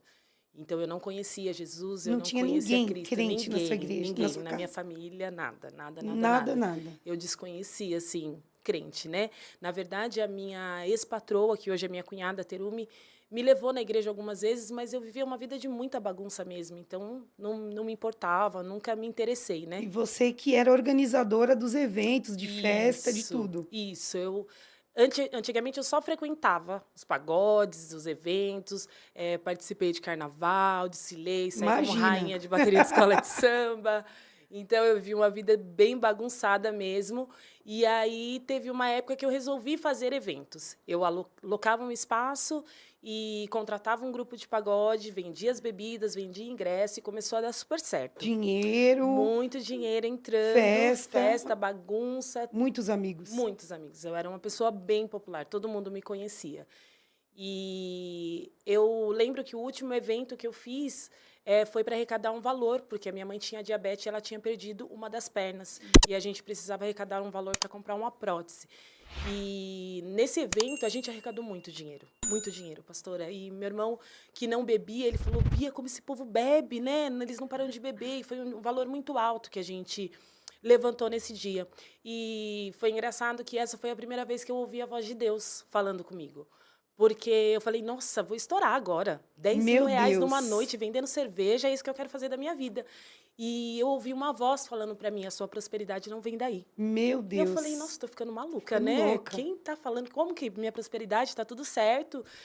Tá dando tudo certo, o pessoal gosta. E aí fiz essa festa. E aí, de repente, eu descobri que eu estava com câncer. Eu estava deitada na minha cama e comecei a palpar o meu seio e senti uma bolinha. Só que eu sou uma pessoa que não me importo muito com doença, com dor, não sou de tomar remédio, não doía, não sentia nada. Eu estava deitada, coloquei a mão e falei, nossa, parece que tem um caroço aqui. E aí eu comentei com 2 amigas minhas. Eu falei, olha, eu estou um pouquinho assustada, porque eu vi um caroço aqui, será que é alguma coisa? E elas já ficaram desesperadas. Bia, pelo amor de Deus, vai no médico, procura saber isso e aquilo, isso é sério. Marquei um médico, só que na época não tinha convênio, fui no posto de saúde e chegando no posto, o médico falou, vou te encaminhar para um mastologista. A consulta foi bem rápida, o mastologista me avaliou e ele falou, olha, eu vou pedir um ultrassom, é um tumor, mas a gente precisa saber se é benigno ou maligno. E esse ultrassom que ele me pediu demorou 1 ano e 1 mês, pastora. Meu Deus, 1 ano. 1 ano e 1 mês. SUS, né? SUS. E só que eu fui muito desatenta também, porque assim, eu não procurei um outro Aquela médico. correria da vida, trabalho, festa, Bagunça, evento. só festa, só festa. E aí eu fui deixando. Só que com o passar do tempo, o bico do meu seio começou a deformar, porque o caroço começou a crescer. E aí tem bicos que entram, né? Isso, começou a deformar. O meu não chegou a entrar totalmente, mas Mas começou... você viu que já teve uma diferença. Isso, e mesmo assim eu não me abalei, não me preocupei. Aí, passado 1 ano e 1 mês, eu recebi uma ligação do AME para mim fazer a consulta. Porém, quem disse que eu tinha a guia, pastora? Eu tinha jogado depois de 1 fora, ano, não não tem sabia onde como. estava. E eu falei, moça, eu não tenho a guia, mas eu vou com os meus documentos. Ela falou, não posso, eu só posso atender você com a guia.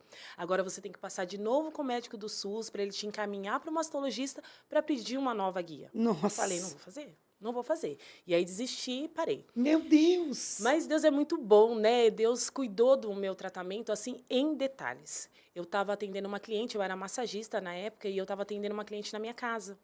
E aí eu comentei com ela, não sei por que nós entramos nesse assunto, e eu comentei com ela que eu estava com caroço, que não sabia, e que a menina tinha me pedido a guia, eu não tinha mais, eu não sabia o que eu ia fazer. Ela falou, Bia, meu marido é mastologista. Vamos ligar para ele agora e a gente vai lá, porque isso é muito sério, isso é muito nova. E a gente terminou a massagem e subiu. A hora que o médico olhou para mim, que ele me examinou, ele falou, quanto tempo isso aí tá aí?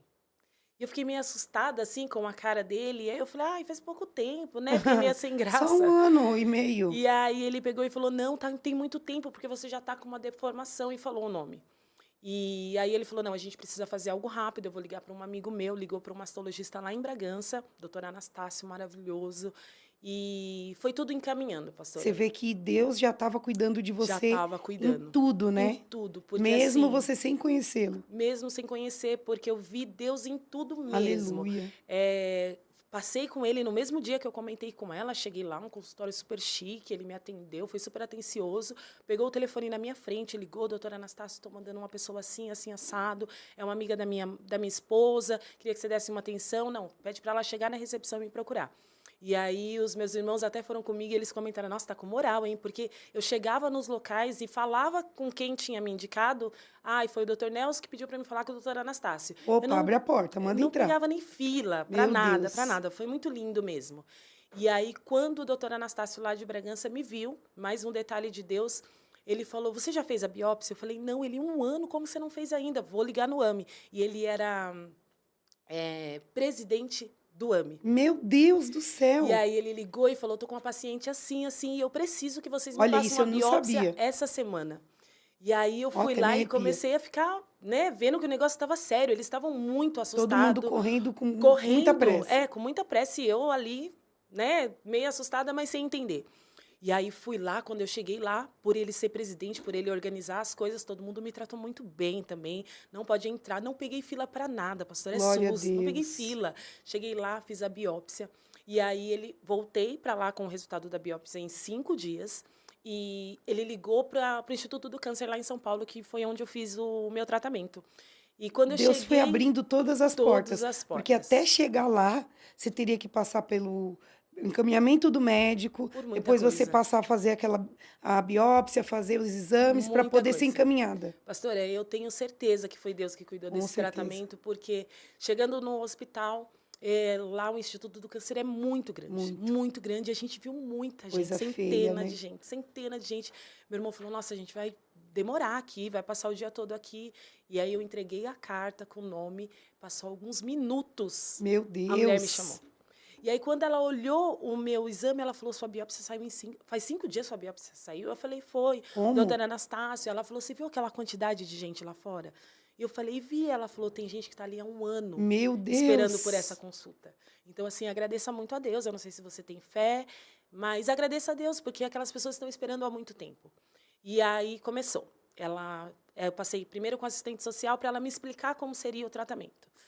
E aí ela começou a falar tudo, que eu ia fazer a químio, que eu ia fazer a rádio, Ela queria te que eu ia preparar. fazer a cirurgia. Ela realmente estava ali para me preparar para o que ia acontecer. Uhum. De imediato ia ser a cirurgia, porque o meu câncer já estava muito avançado, e eu ia ter que fazer a cirurgia com muita pressa.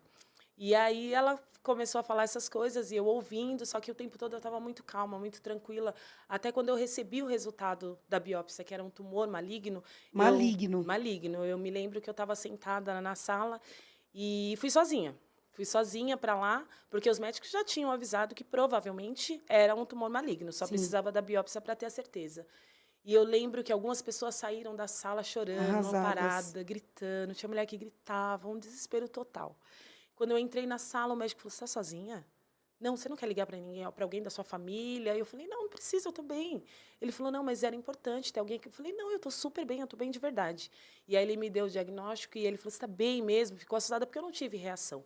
Eu me lembro que a única coisa que eu pensei quando eu entrei dentro do meu carro foi orar para Deus por causa das minhas filhas. Eu falei, Senhor, me dá uma oportunidade de cuidar das minhas filhas. Porque... a senhora é mãe, a senhora sabe. A gente pensa em filhos. Eu falei, quem pode cuidar das minhas filhas se eu morrer? Porque na minha família morreu muita gente com câncer, pastora. Morreu. Assim, definhou, porque não tinha tratamento, morreu. E aí eu falei, quem poderia cuidar das minhas filhas? A minha mãe. A sua mãe já Mas a estava minha mãe já doente. estava doente. E eu falei, Senhor, o Senhor me deu a oportunidade de eu, pelo menos, encaminhar elas, elas poderem se virar sozinhas, depois o Senhor achar que deve me levar, tudo bem, eu aceito. Elas tinham quantos anos? 6 anos e 4 anos. A Ai, Stephanie tinha muito 4, pequenininha. pequenininha. E aí... Tenho foto dela em casa pequenininha, com 4 anos. E aí passou essa fase... E todo mundo, Bia, como é que você tá? E eu tô bem. E todo mundo falando que as minhas amigas, prima, nossa, a gente vai raspar a cabeça com você, a gente tá com você, isso e aquilo, todo mundo junto. Eu gosto muito de festa, eu fiz uma festa para anunciar que eu tava com câncer, Meu que eu ia Deus. parar durante 1 ano pro tratamento e que depois eu voltaria. E aí eu vi muita solidariedade. Vi Sim. muita gente falando que ia estar comigo, que ia raspar a cabeça, aquelas primas irmãs, sabe, que a gente andava junto o tempo todo. E aí fui para assistente social e quando ela falou tudo que ia acontecer, eu não me esqueço até hoje que ela disse para mim, você vai por silicone. Ai, pastora, meu Deus. Era um sonho de criança. Eu falei, eu não entendi. O que eu vou pôr? E ela falou, você vai pôr um silicone, tem direito. Você zerou que ia rapar a cabeça, zerou que ia esqueci tirar. tudo. Você só queria pôr o Só silicone. queria colocar o silicone. E ela continuou falando. E eu, E meu a sua Deus, mente, silicone. E outra coisa que ela falou, que eu achei o máximo também, ela falou, a estrutura do fio do seu cabelo vai mudar. Sempre muda. Vai cair tudo, mas ele vai nascer diferente. Eu falei, bom, meu cabelo é nascer muito duro. Ele vai nascer melhor. Então, assim, eu tava animada, eu não via a hora de arrancar o peito, colocar o silicone. Cabelo nascer Eu bom. não via a hora do cabelo nascer bom. Eu falei, meu Deus, obrigado por esse câncer. Eu fiquei muito feliz de Meu verdade. Deus. E aí eu me lembro que eu entrei no carro e meus irmãos, e aí, Bia, como é que tá? pôr Eu falei, eu vou pôr silicone. silicone. A minha irmã, Bia, eu tô falando sério. Eu falei, é sério, eu vou pôr silicone. Eu fiquei muito impactada mesmo, porque eu não imaginava. A gente não sabe se chora ou se ri. E aí passou, fiz a cirurgia, só que aí veio a realidade, né, pastora? Todo mundo Foi embora. desapareceu. Todo mundo, as amigas, as primas que disseram que ia raspar o cabelo. Eu me lembro que quando eu... Sua mãe estava viva. Minha mãe estava Como ela viva, mas ficou? minha mãe ficou muito mal. Minha mãe morria de medo de morrer. Minha mãe era uma mãezona, né? Tinha Mãezona, medo de então, te me perder. perder, queria que todo mundo ficasse junto. Só que assim, eu estava bem, estava muito bem mesmo, de verdade, aceitando o tratamento. Eu queria ficar boa pelas minhas filhas, então eu Sim. falei, o que tiver que fazer, daqui para frente eu vou fazer. E aí, eu me lembro que quando eu fiz a cirurgia, meu irmão me ligou e falou, como é que você tá? Tá de alta? Não, já tem visita. Só que ninguém foi me visitar. Meu Fiquei Deus. 3 dias no hospital e ninguém apareceu. Ninguém. Ninguém foi, porque meus irmãos até queriam ir, mas eu falei, não precisa, eu tô bem. Mas a gente falou, não precisa, Mas queria alguém esperando lá. uma visita, né? E aí comecei o tratamento, pastora. Eu fiz 4 sessões de quimio vermelha e 12 da branca. Primeiro retirou Fiz toda a a mama. cirurgia, retirei toda a mama e coloquei um expansor para depois colocar o silicone. E aí comecei a quimioterapia, foi tudo um ano certinho de tratamento, o que ela falou. Só que o que ela disse? Que no meio do tratamento poderia acontecer muita coisa. A minha imunidade poderia baixar, aí teria que dar um tempo no tratamento, eu poderia ter febre, eu poderia ter dor, eu poderia Seu ter corpo não reagir bem. não reagir bem. Então, assim, muita coisa poderia acontecer. E durante todo o meu tratamento, eu vi essas coisas acontecendo com todo mundo que estava à minha volta. Todo mundo, pessoas passando mal, pessoas vomitando, pessoas com muita febre, pessoas com a imunidade baixa. E gente que estoura a boca inteira. Ferida na boca. Então, eu vi tudo isso. Você não sentiu? Nada. Caramba. Absolutamente com nada. Com a vermelha, com a vermelha, branca. com a branca. A branca foi muito interessante também. A vermelha era que dava um pouquinho mais de reação. Eu perdi o paladar. Eu ficava, depois do segundo dia, mais ou menos, eu não sentia gosto de nada. Mas, como eu queria muito ficar bem, eu não deixei de comer. Então, quando eu ia comer alguma coisa salgada, eu colocava mais um pouquinho de sal em cima. Quando eu ia tomar alguma coisa doce, eu colocava mais açúcar. Para você sentir o gosto. Para mim sentir o gosto e não deixar de comer. Então, por isso que você adoça suco de pozinho. Muito. Por isso que eu adoço suco. Então, eu fiz isso e consegui me alimentar bem nas 4 quimio vermelha, que é a mais forte. Eu acho que a mente também é o que faz a pessoa ficar bem. É tudo, Você estava muito na intenção de melhorar, de ficar viva para suas filhas, né? Eu tenho certeza que é isso, porque eu vi as mulheres entravam chorando, já entrava mal, reclamando. Já pensando que ia morrer. Ai, vou passar mal de novo. Ai, não vou ficar careca. Então, assim, eram várias fases e cada mulher reage de uma forma. Sim. Tem gente que quando tira um pedaço do seu corpo sofre muito. Tem pessoas que quando raspa a cabeça sofrem muito. E eu tava amando tudo. Arranca meu peito e coloca silicone, raspa meu cabelo, que eu vou colocar uma peruca top e tá tudo bem. Então, eu tava realmente reagindo muito bem a tudo. Na quimio branca, eu lembro que eu sempre pesquisava muito na internet, só que também eu só procurava ler o que era bom. Que era bom. Porque tinha muita coisa negativa também. Tem coisa positiva, mas tinha muita coisa negativa. E aí, nessas coisas negativas, dessas coisas positivas, uma moça falou, eu durmo durante a sessão porque eu não sinto dor. Porque vários relatos falavam que a quimio branca doía muito. E eram 12 sessões. E eu tinha pavor de sentir dor. Eu falei, meu Deus, eu vou tentar dormir. Marquei no primeiro horário, passava a noite inteira acordada para chegar lá e dormir. E dormir. E aí, foram 11 sessões. Eu chegava lá morrendo de sono, ela colocava no meu braço, eu já apagava e já dormia bonitinho. Só que olha como Deus trabalha, pastora. Na última sessão, eu não conseguia dormir. Eu sentia a dor do fio do cabelo que eu não tinha até a ponta do pé. E o seu cabelo realmente caiu? Caiu. Na segunda sessão de quimio, começou a sair. Caiu tudo. Ele começa a cair de tuchos, né? De tucho. Você passa a mão e já arranca. Por isso que elas já indicam você já raspar, para você não passar por esse processo, até porque é doloroso. E o dia que eu percebi que o meu cabelo caiu, eu estava dentro da igreja. Estava dentro da igreja, num culto da tarde. E aí eu tinha mania de cutucar aqui na nuca, ficar puxando uns fiozinhos, e a hora que eu puxei, veio um tufo maior de cabelo. Meu Deus. E aí eu lembro que eu pedi oração para a pastora, eu falei, olha, meu cabelo começou a cair, ela fica calma, fica tranquila. E aí já raspei a cabeça também, porque eu também estava muito desencanada com Sim. esse negócio de raspar o cabelo. E aí fiz a quimio branca. Quando foi a última, eu não conseguia dormir. Então eu senti tudo. Eu sentia dor. Eu via homens gritando ao meu lado, Meu porque várias Deus. pessoas, uma do lado da outra, tomando o mesmo Sim. medicamento. E eu via homens gritando, eu não quero mais, pode tirar, eu prefiro morrer do que sentir essa dor. E eu falava, Senhor, obrigada, porque foram 11 sessões que eu não A senti última, nada. Deus permitiu você sentir. Permitiu eu sentir. Eu olhava para as pessoas assim à minha volta e eu não conseguia sofrer com a minha dor de tanto que aquelas pessoas estavam sofrendo, porque era gente que estava na segunda e já estava sofrendo muito. Era gente que estava na terceira e estava sofrendo muito porque dói. E Dói. você na última. E você, o sono era tão pesado que você não ouvia ninguém chorar Não e ouvia ninguém nada, eu reclamar. dormia Meu e elas me Deus. acordavam, falava, Bia, terminou. Tanto quando eu chegava lá, elas falavam, nossa, a soneca chegou, né? A soneca chegou, porque eu só dormia. Só dormia. Deu muito certo. Eu passava a noite inteira acordada, chegava lá e dormia. Dormia todas as sessões, mas na última, não consegui dormir. E eu falei, nossa, que estranho. Já colocou o soro aqui, a dor vai começar e cadê o sono? Cadê o sono? Aí, de repente, comecei. Ouvi as pessoas chorando, Meu Deus. homens pedindo para tirar, que não queria mais, que preferia a morte. E a enfermeira corre para um lado, acalma um, corre para o outro lado, acalma outro. Foi muito, É um lugar muito triste, muito né? triste, muito triste. Só que Deus tratou muito a minha personalidade aí, né, pastora? Eu entrei dentro daquele hospital achando que eu era a Podia alguma última coisa. bolacha do pacote, que eu estava com câncer, que eu ia ser catada no colo, ia ser cuidada de uma forma diferente. Sim. Mas o hospital tinha muitas pessoas com câncer. Com situações piores. Muito pior, muito pior. Crianças com câncer expostos, né? Então, assim, eu vi muita coisa lá e eu entrei, assim, muito achando que eu ia... E eles são muito direto. Muito, né? Tratado de câncer, eles falam tudo abertamente. E Deus colocou, pastora, na minha vida uma médica... A maioria dos médicos não acredita em Deus, né? Sim. Mas a minha era uma bênção, Jesus Sério? amado. Meu Deus. Cheguei o primeiro dia de consulta. Quando eu descobri que eu estava com tumor, que eu fui para a igreja... O pastor falou, você crê que você vai ser curado? Eu falei, eu creio. Eu cria mesmo, pastora, Sim. porque eu queria muito a cura.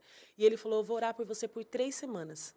E nas 3 semanas ele ungia, colocava a minha mão e orava.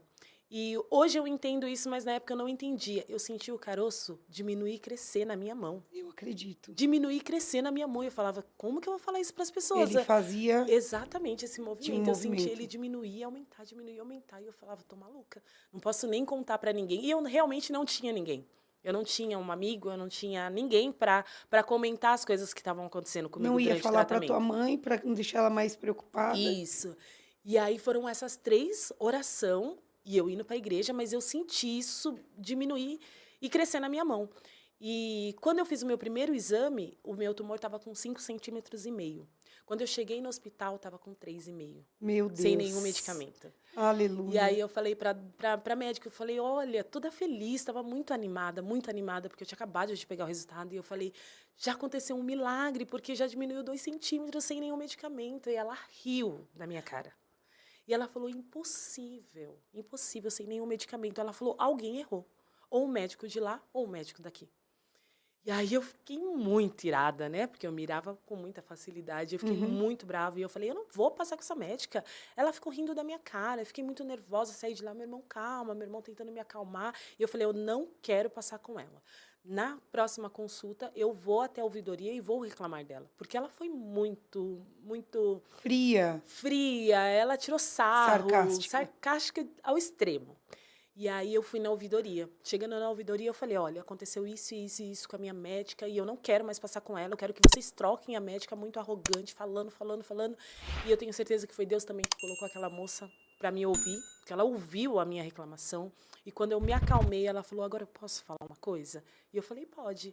Ela falou, essa é a melhor médica que tem no hospital. Meu Deus. Você é muito nova, ela não erra diagnóstico. Continua com ela. Se não der certo, se você tiver mais algum problema, você volta aqui, a gente troca, mas não desista dela, porque ela é muito boa. Meu Deus. E aí eu descobri que ela é professora lá na faculdade. O Instituto do Câncer é uma faculdade. E aí fiz todo o tratamento, voltei com ela mesmo assim. Então, quando eu entrava, era aquela coisa desagradável, Porque né? ela sabia que você tinha reclamado dela. Sabia que eu tinha reclamado e eu também entrava muito arrogante na sala dela e ela também não era muito simpática. E foi assim durante todo o tratamento. No meio do tratamento, eu descobri uma lesão no osso externo, que é esse osso aqui. E aí ela falou, olha, Beatriz, isso é muito sério, porque provavelmente é uma metástase.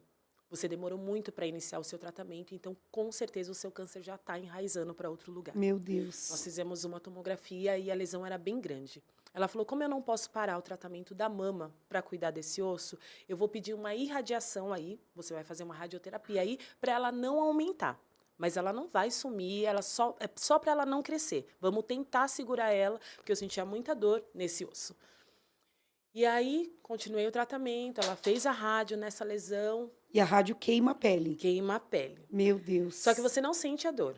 Você não sente. Você sente, se você coloca a mão, você sente que está sensível, mas você não sente queimar na hora que faz. E é coisa de 10 minutos. A rádio é muito rápido, a sessão. Eu fiz 40 sessões. Meu Deus. Mas era muito rapidinho. Lá em São Paulo. Lá em São Paulo. Morando aqui em Atibaia. Eu ia todos os dias para São Paulo.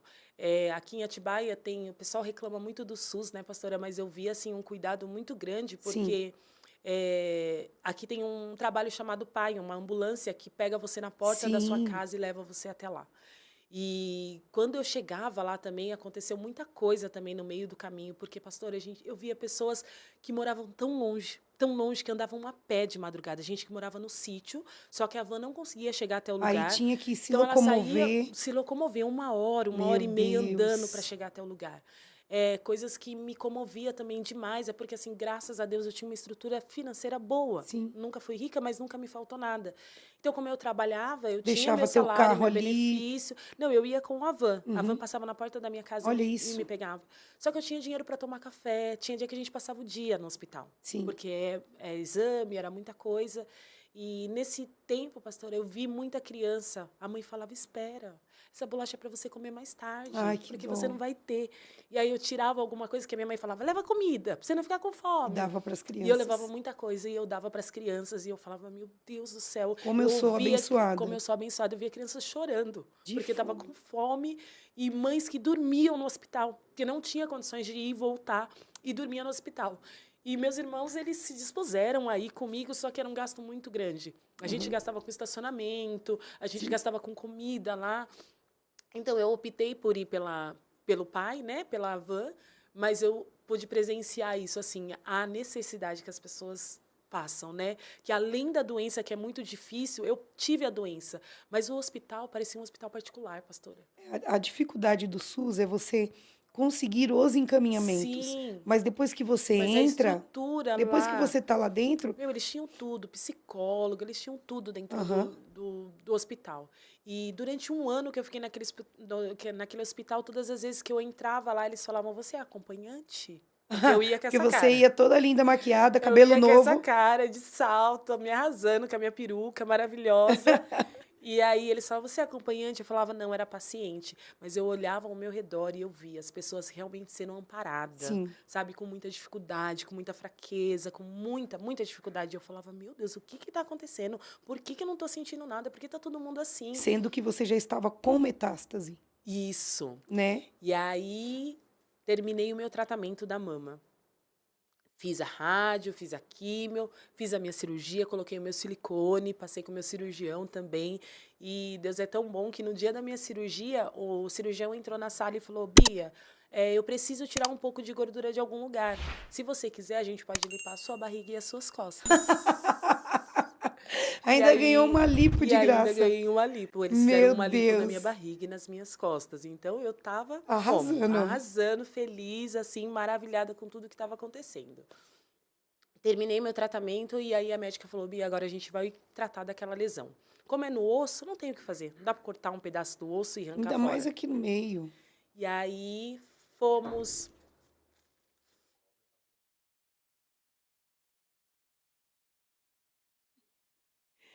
E aí nós fomos fazer uma tomografia. E ela falou, saiu o resultado. E aí quando eu cheguei na frente dela, ela falou, olha, eu não sei nem como te falar. E eu tava assim, E aí ela pegou e falou assim, a lesão sumiu. Meu A lesão Deus. sumiu. E aí eu falei, eu sei por que sumiu, porque foi Deus. Nessa época eu Aleluia. estava buscando a Deus, mas eu não me aprofundei, eu não entendia muita coisa da igreja, mas eu ia na igreja. Você ia buscar um conforto, a cura, Isso, né? mas Uma não- melhora. Mas não tinha uma entrega, né? E aí eu lembro que durante um ano que ela falava dessa lesão, ela trazia as residentes. E ela falava, sabe aquele caso que a gente estuda? Se você for procurar na medicina, você não vai encontrar. Porque a lesão dela sumiu. Meu Deus. Sumiu. E ontem eu estava até andando e eu coloquei a mão aqui e eu sinto dor nessa lesão ainda. E a gente já fez várias tomografias para ver como que está essa lesão, tem que não nada. tem. E hoje eu entendo que Deus deixou essa dor aqui para mim não esquecer. Que Ele Meu, me que curou, que Ele fez forte. mais um milagre. Então foi assim maravilhoso toda essa parte de tratamento. Eu gosto muito de falar dessa parte de solidão, pastora, porque eu acho que Deus me tratou muito aí. E eu entendo também, para mim foi muito bom, porque eu sempre fui uma pessoa muito mimada. Minhas amigas me mimavam, minha mãe me mimava, eu sempre quis tudo do meu jeito, e eu não tinha ninguém. Então eu chegava em casa mesmo passando mal, mesmo estando um pouco fraca, eu precisava fazer as coisas por conta das minhas filhas. Eu tinha que fazer, eu não tinha quem Porque sua fizesse mãe por não tinha mais saúde minha para mãe não fazer. tinha, então eu não reclamava de nada, não fazia nada. Mas por conta disso eu me senti forte. E as crianças também não entendiam Não o que você estava entendia, passando. não entendia. Eu lembro que eu perguntei, a mamãe pode buscar vocês sem peruca na escola? Porque em casa eu ficava só careca mesmo, sem a peruca. E elas falavam, não, mãe, coloca o cabelo, tá muito feio. Então eu fiquei esse tempo todo sozinho. Durante todo o tratamento, eu não tive ninguém. Eu contei no nosso retiro que eu tinha um relacionamento com meu marido hoje, que é o Zé, de 10 anos. E ele não conseguiu ficar perto. Eu lembro que a primeira pessoa que eu mandei mensagem para falar que eu estava realmente, que tinha dado positivo, que era um tumor maligno, foi para ele. E ele falou, fique em paz, Deus está no controle. Só que depois disso ele desapareceu. Nunca mais falou com você? Nunca mais, assim. Ele falava, mas não vinha, porque ele morava em Mariporã e eu em Atibaia. Então a gente se via só de final de semana. E eu lembro que eu peguei esse resultado numa quinta-feira. Eu já imaginei que ele viria naquele dia, ele não veio. E aí, no final de semana, eu falei, e aí, você vem? Ah, eu vou, daqui a pouco eu chego, e ele não chegou. No domingo, você vai vir? Vou, daqui a pouco eu chego. E foram 2 semanas assim, e ele não veio. E aí, eu percebi que ele não queria mais, eu também continuava muito orgulhosa, e eu falei, também não quero saber, e continuei fazendo o meu tratamento. Continuei tranquila, sozinha. Ele vinha de final de semana, pegava as minhas meninas, levava para casa deles e eu ficava lá sozinha. E Ele nem perguntava como você bem, estava. nada. E é engraçado que a minha família achava ele o máximo, né? O máximo, porque eu acho isso muito importante. Eu sempre amei muito o Zé, sempre amei muito ele. Então eu nunca expus para as pessoas quem ele era. Era uma pessoa que me deu muito trabalho e eu vou falar daqui a pouco um pouquinho do meu casamento. Ele me deu muito trabalho, mas assim, eu amava muito ele, porque ele me tratava muito bem. As minhas filhas, ele era um paizão, assim, para as meninas, sabe? Então, eu nunca expus ele para minha família quem realmente o Zé era. E eles falavam, olha, o Zé, que bonzinho, né? Você que não Você aqui, presta, ó, você que é terrível. fazendo tratamento, mas ele vem buscar as meninas, ele cuida, ele faz isso e aquilo. Eu falei, ai, mal Mas vocês eles não tinham sabem. percebido que vocês tinham rompido? Não, porque nós íamos de um relacionamento de 10 anos. E a gente tinha muitas idas e vindas. Idas e vindas. Muitas. Nós namoramos 6 anos firme, mas 4 anos com muita briga, com muita bagunça. Ele na bagunça dele lá e eu aqui. Então, o povo nunca sabia quando a gente estava junto ou não. E quando eu descobri que eu estava com câncer, eles achavam que eu não estava. Mas nós estávamos conversando, né, Bia, que tem um estudo Um estudo. que os homens, 70%? Eu não tenho certeza da quantidade, mas é uma grande maioria. Grande maioria. Mais de 50% dos homens não sabem lidar com não isso. sabem lidar. Homens traem, homens abandonam, homens separam, eles não sabem lidar com Sim. esse tipo de doença. Até mesmo as mulheres que estão encarceradas. Sim. Você vê que quando é visita masculina, bomba. Vai um monte. As mulheres vai um monte, mas quando as mulheres são presas, eles também não vão. Isso. Acredito eu que o estado de choque e o não saber o que fazer muito de grande. muitos homens, tipo, o que eu vou fazer e se eu perder ela? Então eles preferem se afastar Sim. do que ter que tomar uma atitude ou estar com a pessoa até ver o fim, né, do tratamento. Exatamente. Então, assim, eu li esse estudo e me confortou. Sim. Porque, mesmo ele não perguntando sobre a doença, ele estava ali perto, estava com as meninas, sabe? Eu sabia que ele falava muito bem de mim para as pessoas lá em Mariporã, que eu tinha contato com algumas pessoas, mas não ficou junto. Meu Deus. E nesse meio tempo ele conheceu uma pessoa e ele começou a namorar com essa pessoa. E aí me doeu Como bastante. você ficou? Você e aí ficou me mal? doeu bastante porque ele ia buscar as minhas filhas com ela. Na sua lá, casa. na minha casa. E você de peruca. E aí eu de peruca linda, né? Meter na fina, mas Fingindo que tava entregava as bem. meninas e eu ficava muito mal. Ficava muito mal, ficava triste, não tinha uma amiga pra conversar, não tinha Cadê ninguém. aquele monte de amigo? As primas que ia raspar a cabeça, que ia estar junto, nada. Nada, nada, nada, nada. E aí eu entendi que eu tinha que passar por tudo aquilo sozinha. Terminando o tratamento, eu continuei um tempo na igreja, mas a gente só busca quando a gente está com muita dificuldade, né, Sim. pastora? E chegou uma época que eu não quis mais. Eu comecei a olhar para as pessoas dentro da igreja e eu Sim. falei, meu Deus, isso não é para mim, não. Imagina, o povo maluco, o povo não Doido. cuida da gente, não conversa, não fala, muita briga, muito disse que me disse, e acabei saindo da igreja. E aí fiquei um tempo afastada. Logo que eu terminei o meu tratamento, o Zé se aproximou de novo. Muito rápido. Porque aí Olha eu fiz uma isso. festa para contar que eu tinha terminado o meu Agora eu tô tratamento. bem. E ele veio na minha festa. Eu não tinha convidado, ele me mandou uma mensagem aí, não vai me convidar? Eu falei, cara, ele é muito cara de pau. Ele é muito cara de pau. Ele é muito cara de pau. E ele veio nessa festa. Com a cara Com lavada. a cara linda, linda. Trabalhou na festa pra mim e tudo certo. E aí ele começou a se aproximar de novo, até por conta das meninas. Ai, vamos levar as meninas ali, vamos fazer não sei o que com as meninas. Eu ia pra tal lugar, deixa que eu te levo. E Quando você foi ver, já tava com ele. a gente saía junto, mas eu ainda não estava ficando, porque eu ainda estava um pouquinho ressentida com Sim. ele, né? Só que aí ele teve um dia que ele falou, casa comigo. Não, ele falou, vamos namorar? Vamos voltar e namorar? E aí eu falei, meu, eu não quero mais namorar com você. Faz 10 anos que a gente tá junto, você só me enrola, só me dá trabalho, não quero mais namorar. Eu só volto se for pra casar. E ele falou, então vamos casar. Ó, Então vamos mas, casar. mas a Duda e a família dele sempre orava para vocês voltarem e casarem, né? Isso, porque as Espera aí meninas... só um minutinho. Gente, curta, compartilha. E Duda, se você estiver assistindo, manda foto da sua mãe Eu casando. espero De que vocês vocês estejam pequenininhas, assistindo, sim, tem né? que estar. Eu De espero. vocês pequenininhas, tá bom? E se você achar alguma foto da sua mãe em tratamento. E curta, compartilha, porque muita mulher precisa ouvir o que Deus pode fazer. E aí ele falou do casamento. Eu Manda pra Su. fiquei bem feliz, falei, agora acabou, né? Agora eu vou casar mesmo com ele. E aí, rapidinho, procurei um espaço, nós casamos em 3 meses. Em 3 meses. E quando a gente casou, eu imaginei que ia ser tudo lindo, né, pastora? Eu achei que eu ia viver tudo Um que eu sonhei sonho. com ele. Só que eu parei com a bagunça, porque eu também era muito bagunceira, e ele não parou. E ele não parou, ele Ele não continuou parou. uma vida de solteiro, né? Assim, achando que podia chegar em casa a hora que quisesse, muitos contatinhos, muita coisa, e aquilo foi, assim, me desgastando muito. Gente, Muito, nós vamos muito, colocar uma muito. foto do Zé aqui. Você não imagina. Põe as fotos Meu dela quando ela era Deus do terrível. céu! E aí começou a luta no casamento. No Sim. casamento, assim, os dois bebiam muito, mas ele bebia mais do que eu. Ele chegava em casa muito tarde, de madrugada, muito bêbado. E durante esse relacionamento, ele, me traiu muito. Muito. No Me começo traía do casamento demais. de vocês. Durante o namoro, Durante o quando a namoro gente já. casou, acredito eu, que ele continuou com alguns relacionamentos, Você né? pegava, você descobria? Então, pastor, eu tive a infelicidade de um dia sair com ele e eu fingi que eu estava bebendo e eu não bebi. Eu acho que ele nem sabe disso, amor. Nossa, ainda bem que você Amor. nem veio, Zé. E ele bebeu bastante e eu vi a senha do celular dele. Olha, Ai, mulher é o cão meu mesmo. Deus do céu. Gente. Eu vi o desenho. Rapaz, a mulher dá nó no diabo. Eu vi o desenho do O celular desenho, assim, ó, o que ele desenho. fez. Meu Deus do céu, pastora, pastora, por que que eu peguei aquele celular? Eu me arrependi do fundo da minha alma. Meu Deus. Que homem. Tem alguns homens que é tão ridículo, né? Que eles têm Sim. contato com mulher que eles nunca nem vão ver na vida.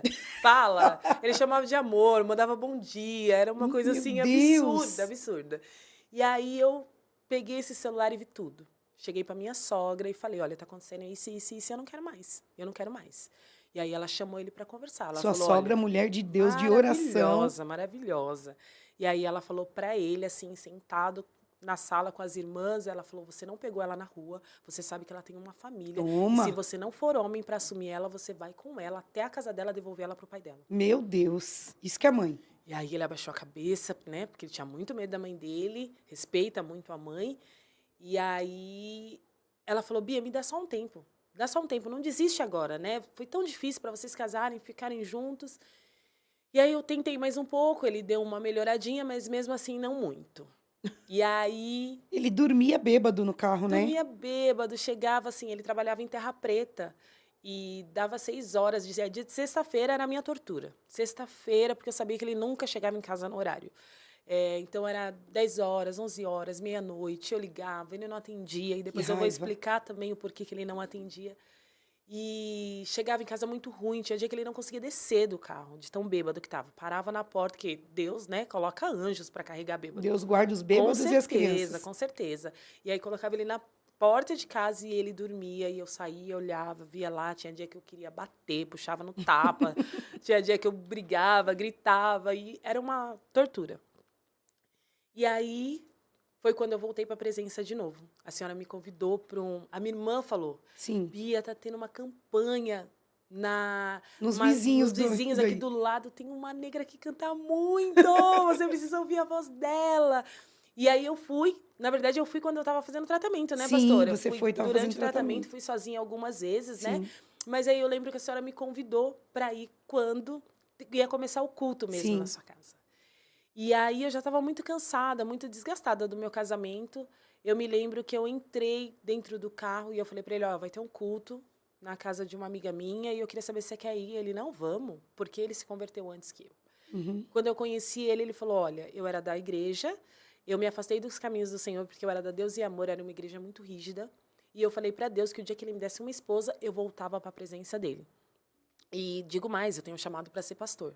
Minhas amigas me zoavam muito, falavam, ai, vai ser mulher do pastor, ai, pastora, a menina que bebe, que bagunça, vai ser mulher do pastor. Então, ele sempre me falou desse chamado. E todas as vezes que a gente saía em Mariporã, que a mãe ou as irmãs estavam na igreja com as minhas filhas, a Duda levava uma foto lá e pedia oração, ora pelo meu pai e pela minha mãe, ora pelo meu pai e pela minha mãe. E a minha... Não sei se era Deus que já preparava essas situações ou se a minha sogra usava como estratégia. Você tem que me levar em tal culto, você tem que me buscar em tal culto. E o Zé é muito conhecido lá. Então, quando a gente chegava na porta, não desce que a gente quer orar por você. E a igreja pentecostal, né, pastora? Já era. Nossa, era Entrou, sempre. Deus passa a senha. Era sempre. Deus falava, eu tenho chamado com os dois. Não é com um nem com o outro, é com os dois. Foram por muito tempo... Isso, todos os lugares que a gente ia, Deus falava, eu tenho chamado com vocês. E a gente só fugindo. E aí, fui nesse culto na sua casa. Olha, essas meninas são terríveis. Já A Ira achou? tomando Olha químio, minha mão inchadíssima. inchada.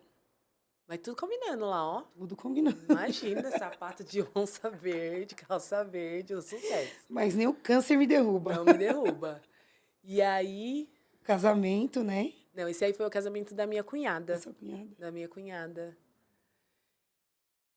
Ó, essa cara aí de químio... De químio, aí já tava, acho que, operada, né? Que tá Já com... estava operada, já. E já Cara tinha da feito Stephanie. químio, já. Isso aí é uma peruca, uma lace que eu ganhei do meu irmão. Nem parecia, né? Nem parecia. Maravilhosa. Ó, E que aí- pequenininhas. Fui pro culto. Fui pro culto e eu entrei dentro do carro e fiz uma oração. Falei, Deus, eu não aguento mais esse homem. Eu não aguento mais esse homem. Ou o Senhor fala com ele hoje, Com ou ele. eu quero separar. Essa foi a minha oração, pastora. Ou eu quero separar. E aí, quando eu entrei, teve o culto, a palavra, não aconteceu nada, não falou nada. No final, ele falou, pegue nas mãos, vamos orar. E aí, o pastor começou a falar. Pastor Ednir. Meu Deus do céu, pastora. Tem uma mulher aqui que grita demais com o marido, que joga tudo do passado na cara dele. Pastora, eu tenho a foto assim, ó, com a cara Tem a foto. O pastor mandou. arrasada, porque eu sabia que tava falando comigo. Deus, não fala meu nome, não fala meu nome. Deus, e aí ele falava, ela joga tudo no passado. Porque como ele me dava muito trabalho, quando ele chegava em casa à tarde, eu falava, tava com fulana. Tava Tava com com ciclana, Beltrana, eu vi suas mensagens. Lembrava o nome das mulheres todas e ficava o tempo todo falando isso para ele.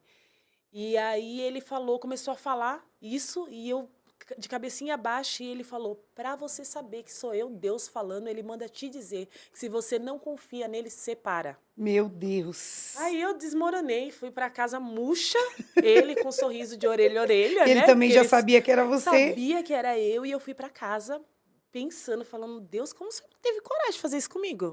O cara bebe, me trai, faz tudo, e o senhor falando pra mim, na frente de todo mundo, me expondo. E aí fui para um segundo culto. Lá, na semana seguinte, falei, ó, vai ter o culto lá de novo. Ele, não, vamos. Felizaço. Ele tá... Aí, ó. Ah, não é essa foto Não é ainda, essa, é não. que você tá lá fora, né? Isso. Você- E eu tô com uma jaqueta azul, se eu não me engano. Acho que tá no Facebook do pastor. Você Com foi essa, na né? força do ódio, né? E aí fui o segundo dia, nem tava querendo muito, mas ele felizão falou, vamos. E aí nós fomos. Quando a gente chegou lá, Esse cabelo, que lindo que você tava. quando chegou, fiz mais uma oração antes de descer do carro. Falei, Senhor, o Senhor já me expôs. De novo, não, hein? Agora fala com ele, porque eu parei de gritar, eu parei de jogar as coisas na cara dele, tô bonitinha. Uma semana você estava Uma calma, semana eu tava calmíssima. crentíssima. E aí, o pastor veio na minha direção, ele falou, eu vejo você que nem uma leoa. Nossa. Falei, ai, Jesus, agora de novo. E aí ele falou, eu nem te mudei ainda e você quer que mude ele. Meu O Deus. problema não tá nele, o problema tá em você. Eu vou tratar com você primeiro para depois tratar com ele. Na frente dele. Na frente dele. Aí eu saí de lá arrasada. Não Falei, volto nunca nunca mais mais. para Jesus, eu tô maluca, não volto, não volto. E aí eu fiquei pensando, Deus, como que o Senhor pode falar isso comigo? O cara faz tudo de errado e o Senhor falando isso para mim. Só que toda vez que nós íamos num culto, a nossa semana era muito calma, pastora. A gente não brigava, a gente não discutia, era tudo muito tranquilo. Sim. E aí eu peguei e falei para ele... Eu falei para ele, não. Fiquei questionando Deus sobre E ele não o que falava era. nada depois dessa vergonha? Não, tava felizão. Nem jogava na tua cara, Ele só tava saía felizão. cantando. Meu marido é quietão, né? Ele não fala. E ele tava felizão. E aí eu falei, meu Deus, como que pode? Como que pode? Eu tenho que mudar, eu tenho que mudar. E passando o tempo, a gente se acalmando, a gente já não saía mais tanto. E ele falando que queria ir para a igreja. Aí a gente começou a ir para o culto na sala. Depois fomos para a garagem, ia nos cultos. Mas a gente ainda saía, ainda bebia. Mas tudo já estava muito mais calmo. E teve um dia, pastora, que a gente sentou para conversar, eu e ele bebendo. E ele falou, ai, posso te confessar uma coisa? Ele falou, amor, quantas vezes eu cheguei na porta de casa e você me ligava gritando, aonde você tá? Com quem que você tá? Que horas você chega? Eu sei que você tá com alguém. E aí ele falava, e eu virava o carro e ia pro bar da esquina de baixo. Meu Deus. Só que ele era muito pirracento, então eu ligava e ele não me atendia. Pra mim, ele tava Né, com outra na mulher farra. em outro lugar. E ele tava sentado no boteco, na rua de baixo. Você porque achando a que ele tava na louca- boate. Porque a louca já tinha gritado, já tinha falado. E aí eu fui entendendo que Deus Que a sábia queria... edifica. Exatamente, que Deus queria tratar comigo, sabe? Comigo. E aí eu me lembro que eu fiz mais uma oração e eu falei, Senhor, então não me deixe ele me enganar. Não me deixe ele me enganar. Se o Senhor quer que é o Senhor que vai tratar, porque o Senhor falou para mim, através do pastor Ednir, que dele cuido eu. Dele cuido eu. Eu vou tratar com você, mas dele cuido eu. E eu falei, tudo bem, eu entrego ele nas tuas mãos, mas eu não quero ser traída, eu não quero enganação. Se ele fizer alguma coisa de errado, eu quero Largo que o Senhor ele. me mostre, que eu Sim. vou largar e não tem mais volta. E aí, para honra e glória do Senhor, foi tudo melhorando, cada Você vez fumava, melhor. né? Nós Bebia. Fumava. E aí, nós fomos para a igreja, a pequenininha lá, e nós chegávamos depois do culto para sentar assim, para não cumprimentar ninguém. E pra E ir a embora gente rápido. brinca na bênção apostólica, a gente estava em casa. Às vezes a senhora me mandava mensagem e falava: filha, o pastor queria te entregar algo, queria orar por você e você foi embora. A gente saía correndo porque a gente não queria contato com ninguém. A gente Sim. sabia do nosso chamado. E a gente sentia que estava chegando a hora. E aí, quando acalmou tudo, ele falou: amor, agora eu quero me posicionar. Eu falei: ah, meu Deus, Ah, não. agora? A gente tá bem, toma nossa cerveja, eu bebo, fumo meu cigarro. Eu não queria. Sim. Mas ele falou, olha, se você não quiser, tudo bem, mas eu vou. E aí eu falei, como que ele vai para a igreja e eu não vou? E aí eu falei, tá bom, Senhor, mas eu fumo e bebo. E eu não quero sentir vontade, porque o Senhor conhece o meu ciclo de amizade, o Senhor conhece a minha família, e eu não quero me afastar Os das amigos pessoas. voltaram tudo depois Voltou que você todo melhorou. mundo, a hora que a Bia tava boa, top, top de novo, todo mundo junto. Porque o pessoal gosta de farra, né, pastora? Sim. Bebedeira, minha casa Essa tinha... é a realidade do mundo, né? Isso, a minha casa tinha... Era tudo em... qual é a palavra? Era tudo muito. Tudo à muito, vontade. né? Tudo muito à vontade. Como eu e ele gostava muito de beber, então a gente não deixava faltar. Não tinha essa Muita de... comida, muita bebida, né? comida, Porque você muita tem. bebida. Gente, se você pedir pra ela fazer um almoço, ela vai cozinhar 5 Exageradíssima. quilos de arroz, ela vai mandar matar um boi. Muito. É muita coisa que ela faz. Imagina o mundo. Muito. Então, assim, todo mundo ficava muito à vontade na minha casa. Minha casa vivia cheia de gente. E aí ele falou que queria se posicionar e eu falei, meu Deus do céu, e agora? E agora, né? Vou ter que largar Estava tudo. na zona de conforto. E aí eu falei, Senhor, eu só não quero sentir vontade. Se o Senhor tem algo na minha vida mesmo, eu quero libertação. Eu quero olhar para o cigarro e ter nojo, eu quero olhar para a bebida e sentir nojo. E aconteceu de imediato, pastora. Eu tomava Dramin para fumar, porque eu fumava e passava muito mal. Deus já Ma- tinha me libertado. Mas tinha 2 episódios que aconteceu do cigarro. Um na casa da Ingrid e um na libertação. Isso Conta aí pra foi. galera. Na casa da Ingrid, nós fomos uma sopa, né? Um caldo. Ela convidou a gente para um caldo. Porque quando eu me converti, gente, quando eu comecei a andar um pouquinho com a pastora, ela falava muito, ai, vamos tomar um café, vamos não sei o quê, tudo cilada. Tudo cilada, toda vez no final era um manto. Era uma Era café oração, cilada, é. toda vez era café cilada. E aí eu fumava, mas eu fumava escondido. Escondido. Ninguém sabia que eu fumava, né? Era discreta, assim. É porque a gente se via só na igreja. Se via na igreja, Não tinha contato, então né? já antes de sair não fumava. E eu também não era uma fumante que fumava o tempo todo, pastor. Eu tinha os horários específicos. Eu Tinha gostava aquele de fumar à cheiro. noite, depois que eu comia. Eu fumava muito pouco. Um maço de cigarro, eu lembro que na época durava uma semana toda para mim. Só que eu já fumava já fazia muitos anos, né? E aí eu tô sentada lá na sopa, no caldo, e aí, de repente, a senhora começou a falar com a Ingrid. Sabe por que você não para de fumar? Porque você ama mais o cigarro do que ama a Deus. E eu fui descendo da cadeira assim, eu falei, meu Deus do céu, será que ela sabe que eu fumo? Se ela virar para mim agora, e se ela falar comigo? Eu fiquei com muito medo, muito medo. E ali eu já fiquei constrangida, né? O Espírito Santo já me constrangeu por conta do cigarro. Mas mesmo assim eu não parei, eu diminuí e não parei. O contexto da conversa foi a seguinte: nós estávamos falando e ela começou a chorar. A Ingrid, ela é muito emotiva, né? Isso. E ela começou a chorar e Dizendo que ela não conseguia, né? eu sou brava. Eu falei, pode parar de chorar. Choro de Porque crocodilo. pode secar essas lágrimas, porque toda vez que você acende o cigarro, Você sopra a tá fumaça, declarando. você diz assim, Senhor, o cigarro é mais importante do que o Senhor. Se é Exatamente. isso que te afasta da presença de Deus, então toda vez que você sopra essa fumaça, você está declarando que o cigarro é mais importante que você, Pronto. que o Senhor. Aí eu só vi a Bia meio que ficando meio quietinha. Nossa, fiquei E muito foi um constrangida. climão e acabou Muito o constrangida. caldo. E eu não tive nem coragem de contar. Pastor, eu ainda fumo. Eu também não tive coragem.